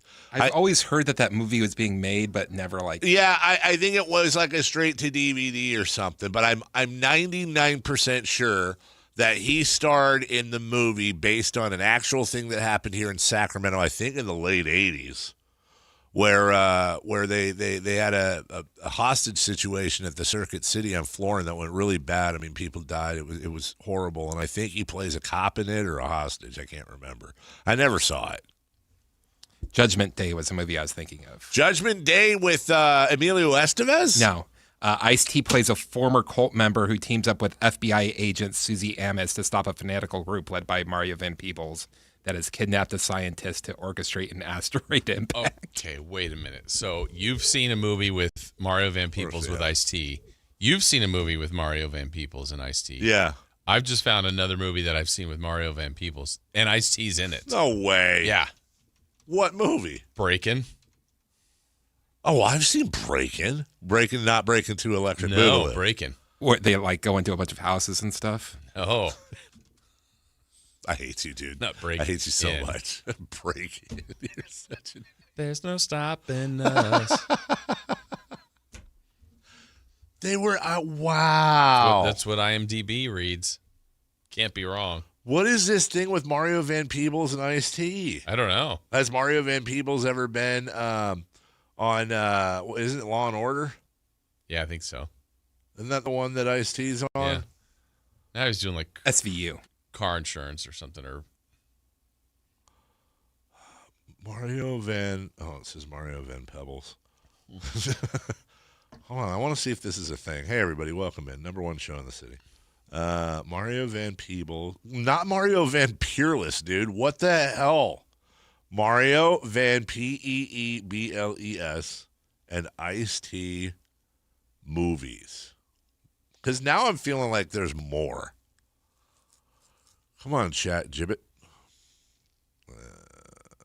New Jack City. Yeah. It says, by the way, it says their most famous collaboration. And you guys haven't seen it. Or he has. According to some. Judgment Day. Okay. Okay. By the way, the movie I was talking about was Judgment Night. Mario Van Peebles directed New Jack City? Did he really? Yeah, he did. Does it have Breakin'? Crazy Six, a crime thriller starring Rob Lowe. Boy, I could give you the rest of your life to guess what this next sentence is. I could tell you that it has both Ice-T and Mario Van Peebles in the sentence, and you still wouldn't guess that it says both Mario Van Peebles and Ice-T have major supporting roles alongside Burt Reynolds. Oh, you're right about that movie. It was called Clear Shot, and it came out in 2019. Oh, it did come out in straight to DVD, right?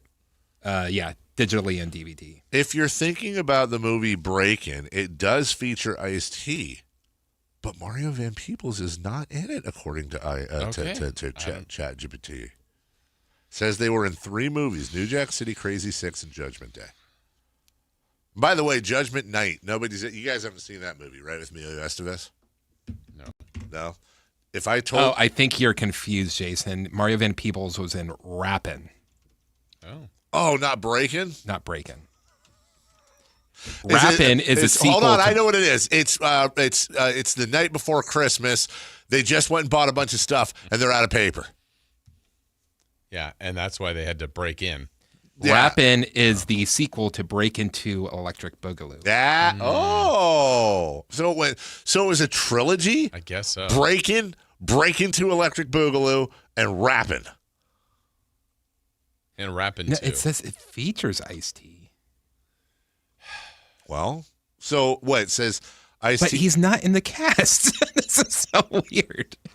I have to watch it again. Wait, it says Ice-T was in Breakin'? It says, although it features Ice-T, who featured in Breakin' and Break Into Electric Boogaloo, Rappin' has a plot unconnected to the previous two films and features a different lead characters and locations. Okay. We're covering a lot of crap here, dude. You could just like come up with something in the 80s and like, yep, that's right. So, Chris, you're a movie guy, but you've never seen Judgment Night, have you? With Emilio Estevez? I'm 90s movie guy. To this day, I believe. You are a 90s movies guy? Cool, because this was September 14th, 1993. Yeah. So apparently you're not a 90s. No, just specifically 1990. Oh, just 90. I have said for years that Judgment Night is one of the most influential movies in history, and most people haven't seen it. Because how influential is it? Well, let me tell you. Here's the soundtrack, and I won't give you the songs because you're not going to know them. I'm going to give you the artists because they were all duos. Listen to these combos, Chris. Helmet and House of Pain. Teenage Fan Club and De La Soul. Living Color and Run DMC. Okay. Biohazard and Onyx. Slayer and Ice-T. Faith No More and Booyah Tribe. Sonic Youth and Cypress Hill. Mudhoney and Sir Mix-a-Lot. Dinosaur Jr. and Del the Funky Homo Sapien. And Pearl Jam with Cypress Hill. To this day, I contend that Judgment Night, the movie, which was whatever, is fine. The soundtrack eventually launched an entire genre of music. A lot of people call it, rap rock or whatever. But I think without Judgment Night, there's no Limp Bizkit. There's no Papa Roach. Maybe there's no Linkin Park. And you're saying this is a selling point? I'm saying it's an influential point. Where would we be? Where would we be? Hey, you know what? Let me tell you something. I think history is going to end up being very kind, as I said with Creed for years, and that has been proven correct as they sell out amphitheaters worldwide. I think history is going to be very kind to Limp Bizkit as well. I'm not even a huge Limp Bizkit guy, but I'm telling you. Well, they're in Europe right now going, like, are they on tour? Festivals. Yeah, I think Limp Bizkit. Are they freestyle? They are not. They're not freestyle. I think Limp Bizkit, and by the way, I would say the same thing with Linkin Park, which was a better band if Chester were still alive. I know they've got a new singer, but I think history is going to be really kind to these guys. I do. I think they're going to go through like, oh, that's butt rock. And then it's like, oh, you know what? It's got a beat that I can dance to. This does not look good. What doesn't look good? Judgment Night. It wasn't. So you're saying that I should see it. Because just for the soundtrack. You've seen a lot of movies that sucked, and this movie didn't suck. But this doesn't even look like a fun. No, this was one of. I would say I don't like any of the people in the cast. Really? You don't like Emilio Estevez? Cuba Gooding Jr., Dennis Leary. What's wrong with these people? Jeremy Piven. Do they all have like personal things that they did that make them a bad person? So you don't like them? Mm-hmm. Yeah. Okay. Mm-hmm. You are definitely not an art and artist guy, are you? He's not. He's really not.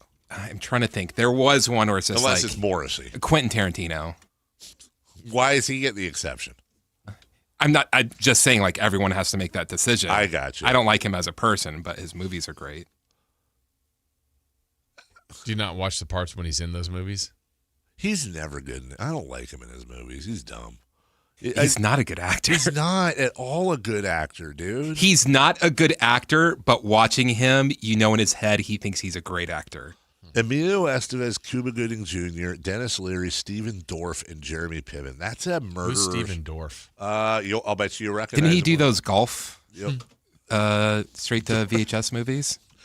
You've never heard of 98% of anything in the 80s, but you bust out Tim Conway's Dorf on Golf. Classic. Well, you always see it at the movie rental place. Oh yeah, you sure do. You recognize this guy? Like he was one of those guys in the 80s. He was. You know where I recognize him the most? Actually, go to that first screen. This is the one where he's young. No, it's the picture of. I see. Wait, go to the third one and then straight down. That one. That one? I don't know why. He looks familiar in that one. Stephen Dorff was one of those guys that like should have been bigger. And I don't know what the hell happened, but he was on Steven Dorff's kind of in the Christian Slater. Christian Slater, great in The Wizard. Who else? Christian Slater, Ryan Phillippe, maybe. Just guys that like had. What do you mean? He's Freddie Prinze. Ryan's, Junior. Yeah, because Ryan Phillippe's in my favorite movie of all time. Ryan Phillippe Yes, he is is. which one? MacGruber. Oh, he's made kind of a comeback, but he had like a whole stretch where who's the other guy that's making a comeback? He was in that movie with the telephone. Hartnett. Not Josh Hartnett, who, by the way, is completely. Wait, he's still alive, right? Yeah. I do. Yeah, know. he was in Trap. No, who is it? It was like Black Phone. Ethan Hawke. Oh. Ethan Hawke went Making through, a comeback. Ethan Hawke went through it. Like, Ethan Hawke was on fire in the 80s. And then he just kind of like, there was a good 15, 20-year period where you're like, oh, okay. Like, go to his IMDb. I'm sure there's a bunch of... He is in like a movie a year. That doesn't mean, dude, there's a difference between being in, Good Will Hunting and being in, Fred Smith. He was in III. like Sinister. He was in what's that other one? He was in The Purge, the first Purge. Quality movies. Quality movies. First Purge. Okay, let's go with Ethan Hawke. Dead Poet Society, White Fang, Quiz Show, Reality Bites. All right, we're still in the 90s here. Great Expectations, Training Day. Okay. All right, that's 2001. Here we go.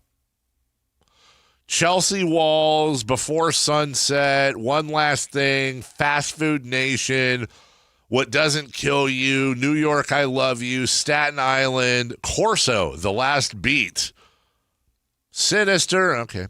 Before Midnight, then you get to The Purge. Dude, he had like You skipped over Lord of War. Oh, sorry, Lord of War.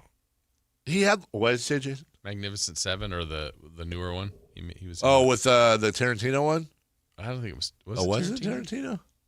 I'm just saying, dude. He was in The Northman. That Ethan Hawke, I'm not saying he wasn't working. I'm saying he went from like A-list to C-list, and now he's back to like B-list. He was never C-list. You don't think it was C-list? He was like, oh, remember Ethan Hawke? Remember him? Yeah, but you don't watch anything past 1988. That's not true. I just watched the one with Russell Crowe, where he's the Nazi, and Nuremberg. I just watched Nuremberg like a month ago. That's less than a year old. Well, Gladiator. Norberg? Norberg? I'd watch that. Nuremberg. Oh. Nuremberg. The Lost Tapes. What really happened under that car? Isaiah Stevens, not a movie Ethan Hawke was in, but a player for the Sacramento Kings last year. The Kings have said, we're not keeping you. So now they have an open roster spot and a two-way spot. Jonathan Mobo's out there. Yeah, I mean, he's already a two-way guy. Could he be a guy they add to a full-time spot? Daquan Plowden. Where's he? He's signed. What do you think he's going to do for this team? Where's he going to play? When's he going to play? I think he's just one of those guys. I mean, if I remember right, he's not like, isn't he like 25? It's not like he's. Yeah, he was a little bit older. Yeah. He's just one of those guys that like isn't gonna kill you out there. Yeah, just depth. And occasionally he'll give you something to. He's earned it, which is good. But it's like, man, where his reps coming in? Yeah, I think it's one of those. Since we're on the subject, I'm going to give you my Daquan Plowden comp. I think Daquan Plowden is going to be like the Lane Smith of the Kings. And you go, who's Lane Smith, right? Who's Lane Smith? Well, let me show you who Lane Smith is, because you know exactly who. You know exactly who Lane Smith is. Yeah. If you look up Lane Smith, you know exactly who he is. But if I just say Lane Smith, you don't really know who he is. I'm trying to think what else I know him from, but definitely My Cousin Vinny. Let me, my cousin, this is going to shock you. Also, by the way, don't forget the TV series and miniseries that took the world by storm, V, on NBC back in the 80s. Yeah. Amongst things he has been in, Network, Red Dawn, Native son with my cousin Victor. Got to throw that out every time. Shout out Victor Love. My cousin Vinny, the Distinguished Gentleman. The Mighty Ducks. The Mighty Ducks. Distinguished Gentleman is a great movie. Legend of Bagger Vance. Where's my wife's movie? Biodome? No, Son-in-Law. Great movie. Is he still? Who? Pauly Shore? Oh no, he passed. He passed 21 years ago. Okay, because it ends in 2000. His acting career. And you know who else is like? We have to do this summer, like a Mount Rushmore of that guys. Dude, one of the all-time great that guys. Let me look up one of my favorite movies ever. Bruce McGill. Oh yeah, no, he's classic. Bruce McGill makes everything he's in better. Animal House. Oh yeah, here we go. Bruce McGill. MacGyver. Was he a MacGyver? Of course he was. God. Stephen Root's a great that guy. Stephen Root is an. By the way, I don't think this is me going out. I have a prediction. I think Stephen Root's going to win an Oscar someday. He should. He is flipping fantastic, dude. He's like great at comedy. He's great at drama. He does everything. He's just better. He's honestly he's cinema bacon. He makes everything you put it on better. We all know Bruce McGill is the opposing coach in Wildcats. You know Stephen Root, yeah, for sure. Office Space is where I always. Bruce McGill, fantastic in Black Sheep. Yes, he was the last Boy Scout. But he was my cousin Vinny as well. My cousin Vinny, Cliffhanger, Time Cop, Black Sheep, Courage Under Fire, The Insider. He was the attorney in Insider. Legend of Bagger Vance. Again, the sum of all fear. Hey, he's in every Runaway Jury. That's a good movie. Is that Give Me Back My Son? No, that's Ransom. Oh yeah. Somebody yelled that at the golf tournament last weekend. That was awesome. What, they yelled Runaway Jury? No, they were one of Scotty Scheffler. Somebody hit a drive, and someone goes, "Give me back my son!" And I hate that stuff, but even I was kind of like, "All right." Stephen Tobolowsky, great that guy. Stephen, is it with a PH or a PH? Damn it, I guessed wrong. Toe. There it is. Bolowski. This could be somebody we don't know. Watch. Let me see. Oh yeah. Oh yeah. Oh, he's from Spaceballs. No, but your other one, isn't he? Groundhog Day. Yeah, Groundhog Day. Oh, he's Needle Nose Ned Ryerson. Needle Nose. He is a pretty good that guy. Is Stanley Tucci a that guy? No, I think he graduated. Yeah. Now he does like some Stanley Tucci in Italy show. Yeah. It's fine. Yeah, he's elevated. Was Stanley Tucci in Devil Wears Prada? Yes. Yeah, that's right. I haven't seen the sequel yet, by the way. Either. What was the Devil Wear now? Devil Wears Versace. All right, we'll take a break. So, anyways, I don't know what the Kings are going to do. All right. Good? Back to you. It's going to be crazy when you're gone, dude. Oh, my God. Seriously. It's gonna Hey, be, we could get to that Mount Rushmore. It's going to be ridiculous when you're gone. Wait till you get that longer name than you have already. Oh, that's what we do the whole show. Just see if we have. Hey man, we're up to 38 people. When we come back, what's on deck? We'll clean up some Mario of the stuff Van. from the show before, and other things next. Follow Sactown Sports 1140 on Facebook at facebook.com/SactownSports. To keep tabs on the Kings, 49ers, UC Davis, and the entire Sactown Sports lineup all season long. Facebook.com/SactownSports. Your local sports leader. Sactown Sports 1140.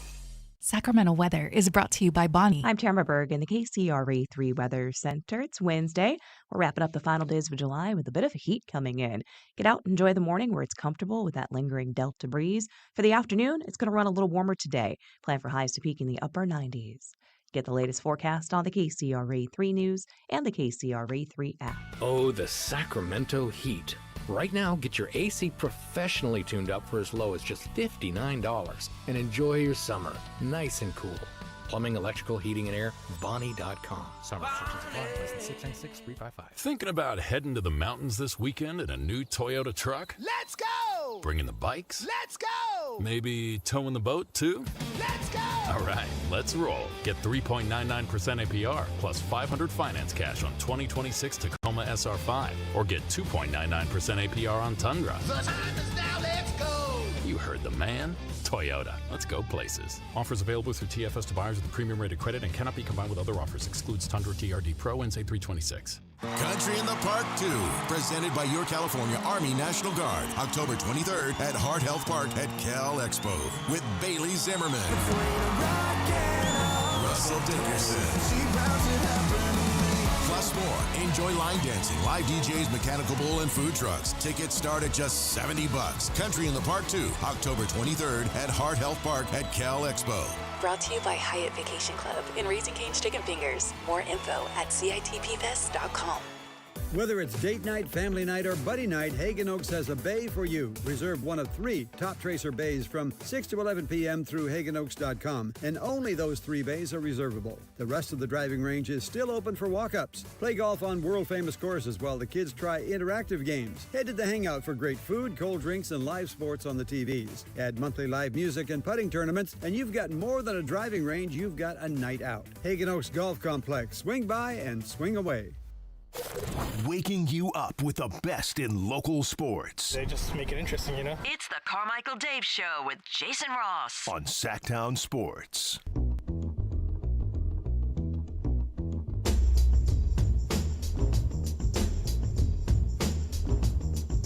Oh, yeah. Somebody mentioned New Jack City has a great sound.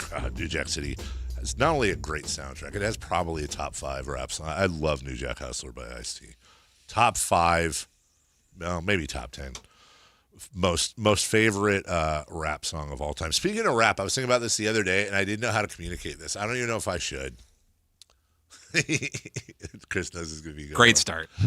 So one of my favorite features of all time to this day on any song is Sheik Louch's feature on It's All About the Benjamins by P. Diddy. Okay. But is that even like, what do I even do with that? Are we even allowed to listen to that? I don't even know what the deal. What are the rules on that? I mean, and I know everyone's just make like, your decision. Do make a decision. Do what you. I get it, but I'm saying like, and then it's on us to judge you. Yeah, exactly. It's like, the song? I still, I don't. I'm not just saying this because of the criminal stuff. I never liked P. Diddy as a rapper. I never did. I thought he sucked as a rapper. And that, but his album No Way Out. A lot of the songs that he's produced, I mean, I absolutely like the stuff with Mace, obviously Notorious B.I.G. Hell, Biggie was on, he got the main feature at the end of It's All About the Benjamins, which I love that song. I love Lil' Kim. I love Biggie on that. But again, this guy that nobody knew who the hell this guy was, Sheik Louch. And he comes in and just absolutely destroys the whole song in the best of ways. But then I was thinking, I wanted to tweet me like, hey, man, shout out this guy. But then I always know someone's going to You wanted to tweet that? Well, I wanted just like, hey. Give him his props. I know this guy. Exactly. I even look, he's on Twitter, but I tried listening to like his solo stuff, and I was like, it's not my thing. But that particular feature, like that's how you come in and own a song, and he never gets any credit. So I was in the middle of like being like, you know what, random shout out to Sheik Louch, what a great feat, blah blah blah, whatever that was. And then I was just like, delete. Someone's gonna be like, oh, you like Diddy songs, huh? What else do you? Oh, middle-aged white guy speaking on features. Oh, what else do you like? Mozart? I don't know. It's just. That's where it would have gone. That's where it would have gone. Speaking of Mozart, one of the movies my daughter wants to watch is you remember Amadeus from 1984? Yeah. Tom Hulse. Really? Maybe. I might be good for you if you remembered that. Yeah, see if that's right. How come people weren't going out of their minds by saying, oh, that's not realistic, that's not historically accurate? What, Amadeus? Yeah. We didn't have social media, probably. And also people were more normal back then. Tom Hulse. God dang, dude. Is he in it? Who are you? Yes. Oh, he's one of Chris and my favorite movies. Yeah, he played. You know who he played in that movie? He played Mozart. Yeah. And he's in Parenthood? Yeah. I saw a clip from that the other day randomly. It was when Jason Robards, who I miss very much, I love Jason Robards, was talking to Steve Martin about how his brother needed money and how he was a good dad. He's trying to support Cool. Yeah, trying to support Cool. Anyways, yeah. You worry too much. You always did. You always did. I'm just so stressed. My career's in the SRA. Yeah, exactly. You made me play second base. Reds. Damn, that looked good, too. Oh, here we go. That's what little dudes do. Wait, I haven't seen that movie in a long time. Is that the one where that's the one where they have the scene with the little pantsless kid with the guns and the hubba? Oh, maybe that's how Shanahan got in that car accident. You stressed? Yeah. How did we just go from little pantsless kid with the guns to Kyle Shanahan? And so that is that is not a great transition. And didn't Steve Martin say, "Hey, maybe I'll wear that later"? Or something like, yeah. Okay. Now I got it. I hadn't seen it in a long time. Very good movie. Rick Moranis is in that? Yeah. Getting ready to make a comeback with Spaceballs. We need more Rick Moranis. I feel like that movie's going to suck, though. Spaceballs 2? Yeah. I hope it doesn't, but I'm going to be rooting for it. I think it will be the perfect movie. Like Happy Gilmore, too? Mm-hmm. 10 out of 10. Philly's currently up on the Marlins 0-0. Oh, that's winning. Jesus Luzardo, by the way, throwing a no-hitter. Oh, wow. Former Athletic. Don't jinx it. No hits through 1 1/3. The Giants, if you care, the Giants are they even playing today? Oh, they are. Day baseball. What a great day to go out to the ballpark, by the way. Day baseball, Giants hosting the Brewers. Logie on the bump. That's at 12:35, and then the Athletics, they host your Boston Red Sox, Jason. They beat them yesterday. Yeah, they did. And honestly, how do the Red Sox even show their faces today? They were hot. Remember when they couldn't lose? I wonder if even though the Giants stink, well, it says you can get in for tickets as low as $20. Okay.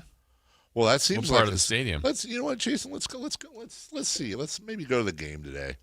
What can we do here? What's $20? $20 will get play second base. Where the hell is the $20? Well, maybe it went up because now it's $23. Top corner of the left field.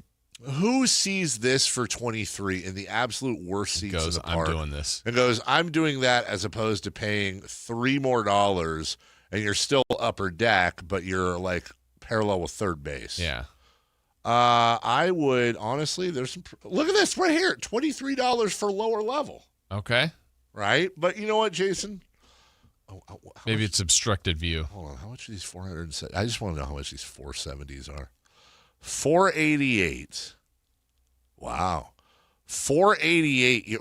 To today's game, you can get front row center. Those ones that you can see on TV. Behind the camera. Behind the plate. Right behind the plate. And get a lot of FaceTime. Yeah, a lot of FaceTime. And you're in the Lexus Dugout Club. Which means you probably get some other perks, right? Probably got to take some BP. From the Lexus. I'll bet you it's free food and drink. Yeah, underneath they probably have like a nice viewing. And let's see. Seats are so close to the field they sit below playing level, letting you feel the pop of the catcher's mitt, hear player chatter, and see every pitch in high def. Exclusive club access with its own entrance separate from the main stadium flow. Complimentary hot food, non-alcoholic drinks, hot dogs, peanuts, popcorn, ice cream, special hot foods, plus a bar for paid alcohol. Dedicated server delivers food and drinks directly to your seat. Now, here's my question, though. Are those free, too? Or is it only like you go in and get the free stuff but anything? Because when the A's did it, we did that a couple times. I took my dad to go there, and even the food that you got delivered was free. Well, that's what it seems like. I think it's that hot dog and peanut, I don't know that you're getting specialty food. Boy, am I on the wrong page. I'll read you the next line. Yeah. Interior design pays homage to Dodgers history. Yeah. Well, that seems a little bit, apparently there's more than one Lexus Club. All right, let's see. No on-field access, hot dogs, free items, hot dogs, peanuts, Cracker Jacks, popcorn, ice cream, two kinds, and 2 special hot foods. Soft drinks. You can take most free food items home. Okay. You'll enter through the Lexus Lounge entrance. No special parking access. I mean, it doesn't say anything about it, but I don't think you get stuff delivered to you. Man, you have to go get up and get it? For 500 bones a ticket. I will say this, though, in all seriousness. Everyone has different budgets. Everybody, and that's a lot of money. But I think it's accessible money to a lot of people if you saved up long enough. I mean, we just got done talking about World Cups. So we're like, I wish everybody could have that experience once, even if you had to save up for a couple years, or however long it took. I'm not trying to say it's easy and simple, but watching a game there is a thing, dude. Yeah, what an experience. And well, it looks like there's looks like, Jason, we can get up to 8 tickets back there. Oh, okay. So we'll bring here's some of our favorite listeners. Well, if I was, what a great thank you. What is that? That's a nice $4,000. We got it. But here's the thing: if we were just going to get 2 tickets, well, I want to be able to choose where those 2 tickets are. Yeah. Why can't you? Well, it just says you get 1 through 8. Oh, I see. Pick 1 and 2. That's not a bad seat right there. $25.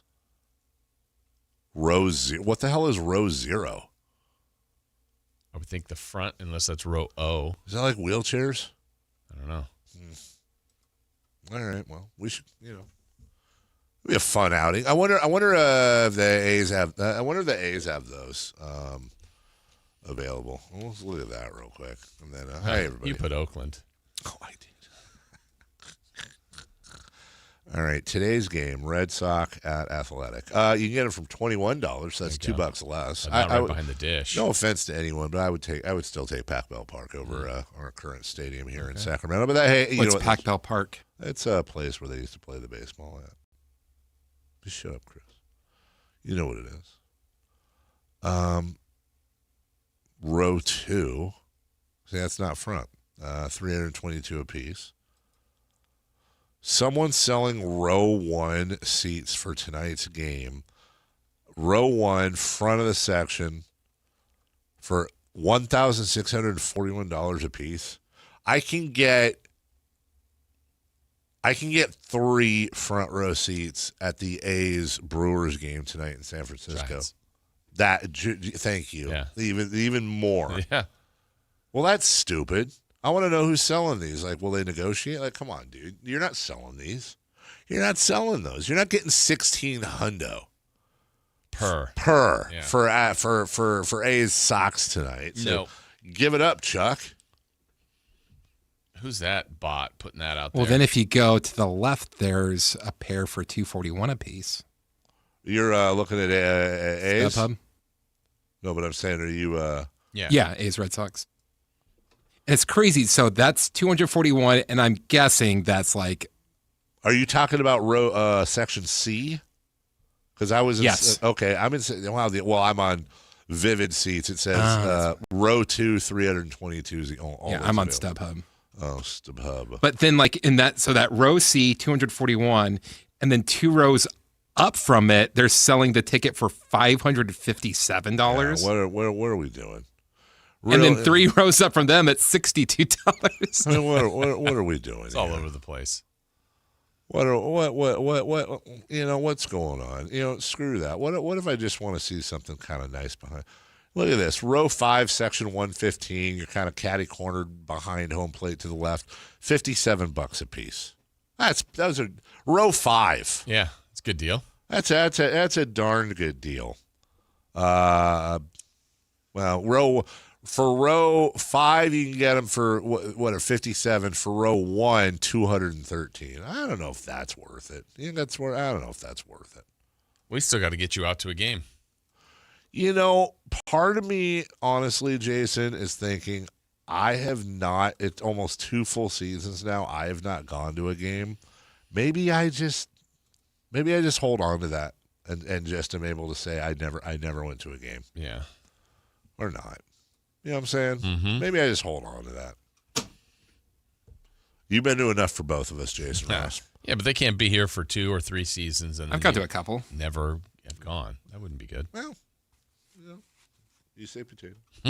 We'll take a break. When we come back, Brendan and Chris Watkins filling in for Matt and Kayla. They join us. And next. Take Sactown Sports with you everywhere you go with the Sactown Sports app. The most in-depth coverage of the Kings and 49ers. A library of written and video content. And all your favorite personalities all in one place. Download the Sactown Sports app today and get in on the action. Your local sports leader. Sactown Sports 1140. It's game day. Are your moderate to severe Crohn's disease or ulcerative colitis symptoms keeping you from the action? Skyrizi, risankizumab Riza, could help you get back to the game. Skyrizi is proven to help people feel significant symptom relief, achieve remission, and visibly improve damage of the intestinal lining. Skyrizi is a prescription injection medicine for adults. Don't use if allergic to Skyrizi. Serious allergic reactions, increased infections, or lower ability to fight them may occur. Before treatment, get checked for infections and tuberculosis. Tell your doctor about any flu-like symptoms or vaccines. Liver problems leading to hospitalization may occur when treated for Crohn's or ulcerative colitis. Control is everything to me. Ask your doctor about Skyrizi, the #1 prescribed biologic in Crohn's and ulcerative colitis combined. Learn more at skyrizi.com or 1-866-SKYRIZI. When a person is seriously injured, there's no substitute for the personal legal relationship offered by the local NorCal firm of Ashton & Price. From the first attorney meeting, every important decision is made with a direct consultation with, and I can't believe I have to say this, a real, live, experienced, flesh and blood local attorney. It's called Home Court Advantage for a reason. Ashton & Price, serious local attorneys for serious people with serious injuries with no fee until we win. For the best local advice, don't think twice. Call Ashton & Price. Progressive provides protection for your boat and other outdoor vehicles so you can explore new things. Oh, I can finally try pesto. We meant like water skiing. I've just never had pesto. Or maybe take the boat somewhere new. I mean, is pesto spicy or sweet? Oh, guess we'll find out, right? Right. Bundle home or auto insurance with your boat, RV, or motorcycle and stay protected with Progressive while you explore. I don't know. Maybe I'm not ready for pesto. Progressive Casualty Insurance Company and Affiliates. Not available in all states or situations.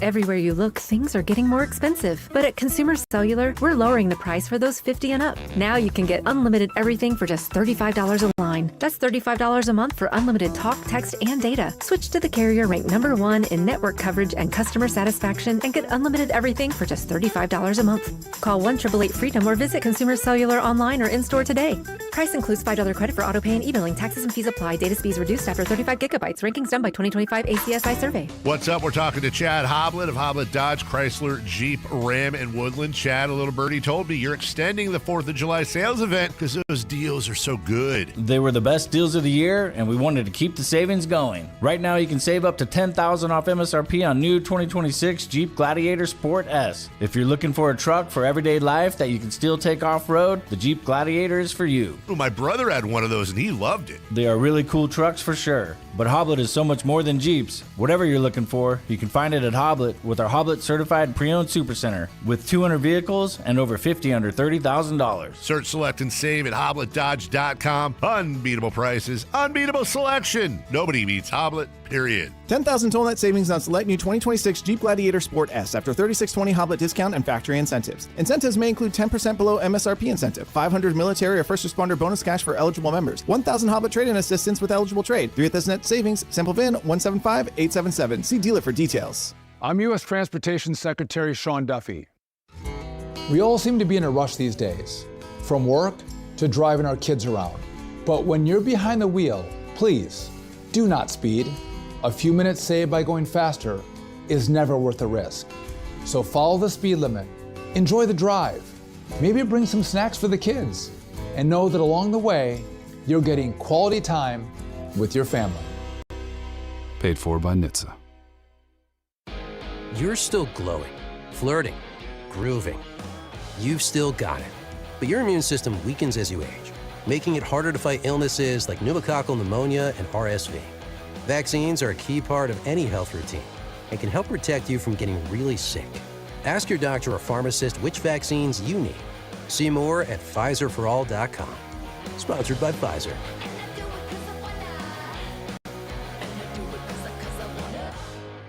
It's time for the news of the day. The latest headlines, the biggest stories, hard-hitting analysis. Yeah, this is none of those things. And now, here's Carmichael Dave and Jason Ross. Hey. It's look at just the guys in here just dying around. I lost my key. Guys being dudes. Oh, the one you were talking about yesterday? Yeah, I've had it all day. Well, obviously a key. I think I'm one of the few people here that does have a backup. But how? Because they never canceled. Then why do you borrow mine? Well, I just found the backup when I was cleaning my car. Like this is why he has a backup. Yes. Yeah, exactly. Because I had the card, but it was in the slits of my seat, and then I had a little key fob, and apparently You've been fobbing around. Ain't nobody fobbing around. Brendan Nunez, Chris Watkins. Hello, boys. What's going on? How are ye? Fantastic. Yeah. Doing well. Excited to be here. Yeah. Running a midday show. That's right. Couple of Wally Pips. You never know. Matt George, Kayla going to St. Mary's. Who knows? Oh, Matt's not going there, is he? Or is he? No, I don't think so. Matt George. Did you see? Did you see? Oh yeah. Did you see the? You called him earlier. Yesterday. I called him yesterday. Did you see the picture we had of him? With the sunscreen. No, that sounds incredibly incriminating, though. Apparently, I don't know if Brendan knows that. Do you have that? Yeah, I do. I pulled that one from yesterday. I have yet to see this. So show them the one from yesterday where he's basically lying. Apparently, he had a sunscreen accident. But look at his eyes. What is happening? That sunscreen in his eyes, and then I don't know if he's getting rinsed he out. Looks like I think they're getting flushed out. Being like medevac. He does look a little tan. I think you look kind of dead. A mountain or something. Yeah. But how do you get that much sunscreen in your eyes where you need them to get flushed out? Now, Chris, you are a man who needs a lot of sunscreen. I was just talking about you on the phone yesterday with somebody. It's never a good thing. We were talking on the phone yesterday. We were, but I was talking to you about you with somebody else in the building. It was like 7 p.m. last night. No, I was saying if you had somehow FBI tapped into that phone call, I think you would have enjoyed it. Because I was telling him how you and I worked on a little thing we did for Pest Pros yesterday. Yes. I was talking about how talented you are. Yeah. And I was like, he's kind of dumb though. A little bit. A little stupid. And so he would have liked this? Here's why. I was like, why? I was like, Chris is so freaking talented. It's just a matter of time. Like, enjoy Chris while you can. Because at some point, with your skills, and these are like Liam Neeson. Like, it's a certain. That's what makes him dumb? Dumb in the sense that I think Chris should be making a lot more money than he's making right now. And because of his talents. And these are that makes me dumb? Yeah. Well, no. Yeah. Well, no. You just need. I need to be your agent. Because Chris's and that would talent, make me smart. He is an editing wizard when it comes to this stuff, and that is so hard to find. He made you sound good, right? Wow. Let me tell you. And that is just—it's just a matter of time before some think tank content group of 19-year-olds in Palo Alto hire him away for $1 million a year to edit things. Remember us little people. Yeah, remember. Anyways, so you're the master of all that stuff. I wanted to get your opinion. Based on that, I have some new promo material for us. I thought we could put out. It's the no notes. It's the show. No notes, perfect. right? It's just Matt's got a bit of a different pose. Is it different? I think okay. Doesn't it look like that's like incredible. He's a corpse. Yeah, he looks mummified. Yeah, he absolutely does. So incredible. Yeah, it's so much worse than I would have expected when you said a sunscreen incident. When I already had some bad thoughts. Yeah, if he ever gets his voice back, we're gonna need to get walked through what happened. Did it? I think it probably looked like a film we're not allowed to watch. That's yeah. How do you get that much sunscreen in your eyes? He's gonna blame his kid. Yeah. But what? His kid came out and was like, "Wah!" It was before the kid. It's pre-Arthur. Yeah, it was. Yeah. It was before the sword got pulled out of the Excalibur. His voice better sound horrible right now. It will. Hi, you reached Matt George. Sounds pretty good to me. He remembers from yesterday. Wait, hold on. Does his voicemail say, "Hi, you've reached Matt George with Sactown Sports"? Oh, I don't know. I don't think so. Call it again. Call it again. All right, hold on. All right. Well, now he's got What to he says, "Hi, you've reached Matt George at," and he says the number. Ooh, then we'll have to. Well, I'll Then we'll have That's what the dump button's for. I don't want. We'll have to air it for I don't everyone want. to hear. I don't want Russ Crank on it. Do you know who I am? Do you know who I have? Click. Oh, jeez. They even still have busy signals? I didn't know busy signals still exist. If you take too long, it'll just like stop. Really? Yeah. Oh, it's because it's his voice. Oh, this No, one? on the phone. you were typing All right. pretty slow. One last time. Well, I was talking. All right, one last time. Hello, everybody. Hi. Would you say we were a little off the rails today, Jason? Sure. Maybe a little More bit. than usual? All right. Don't pick up, Matt. Or either way, it's a win for us. I'd rather him not, because we want to hear. Well, that is true. Or did he just take his phone up? Oh, here we go. There we go. I don't, because now it's going to be like, now he's going to think like I'm trying to wake him up or whatever if he's really sick. He knows it's coming from the He was station. texting us. So he'll be like, why? He was. Yeah. Oh, was he? Earlier he's this awake. morning, yeah. What was he texting you? If Content? we need anything help. What's he going to do? What? Yeah, Matt, we do. That's like, hey, honey, you need help with the dishes? I don't want her saying yes. Fix your throat. Yeah. Better there than the eyes. All right, here we go. Hold on. Hi, you reached Matt George. Sorry I missed your call. Okay. All right. Well, that was not a payoff. Well, shout out, Matt. Yeah. We're all thinking about you. We are. Hopefully, your throat's better. And shout out Kayla on her way down to cover some football. That's her wheelhouse. Right, yeah. Good for. He missed. That's from 3 feet. Man, is Zach Levine pissed at me? What are you doing? All right. Celebrity birthdays brought to you by nobody.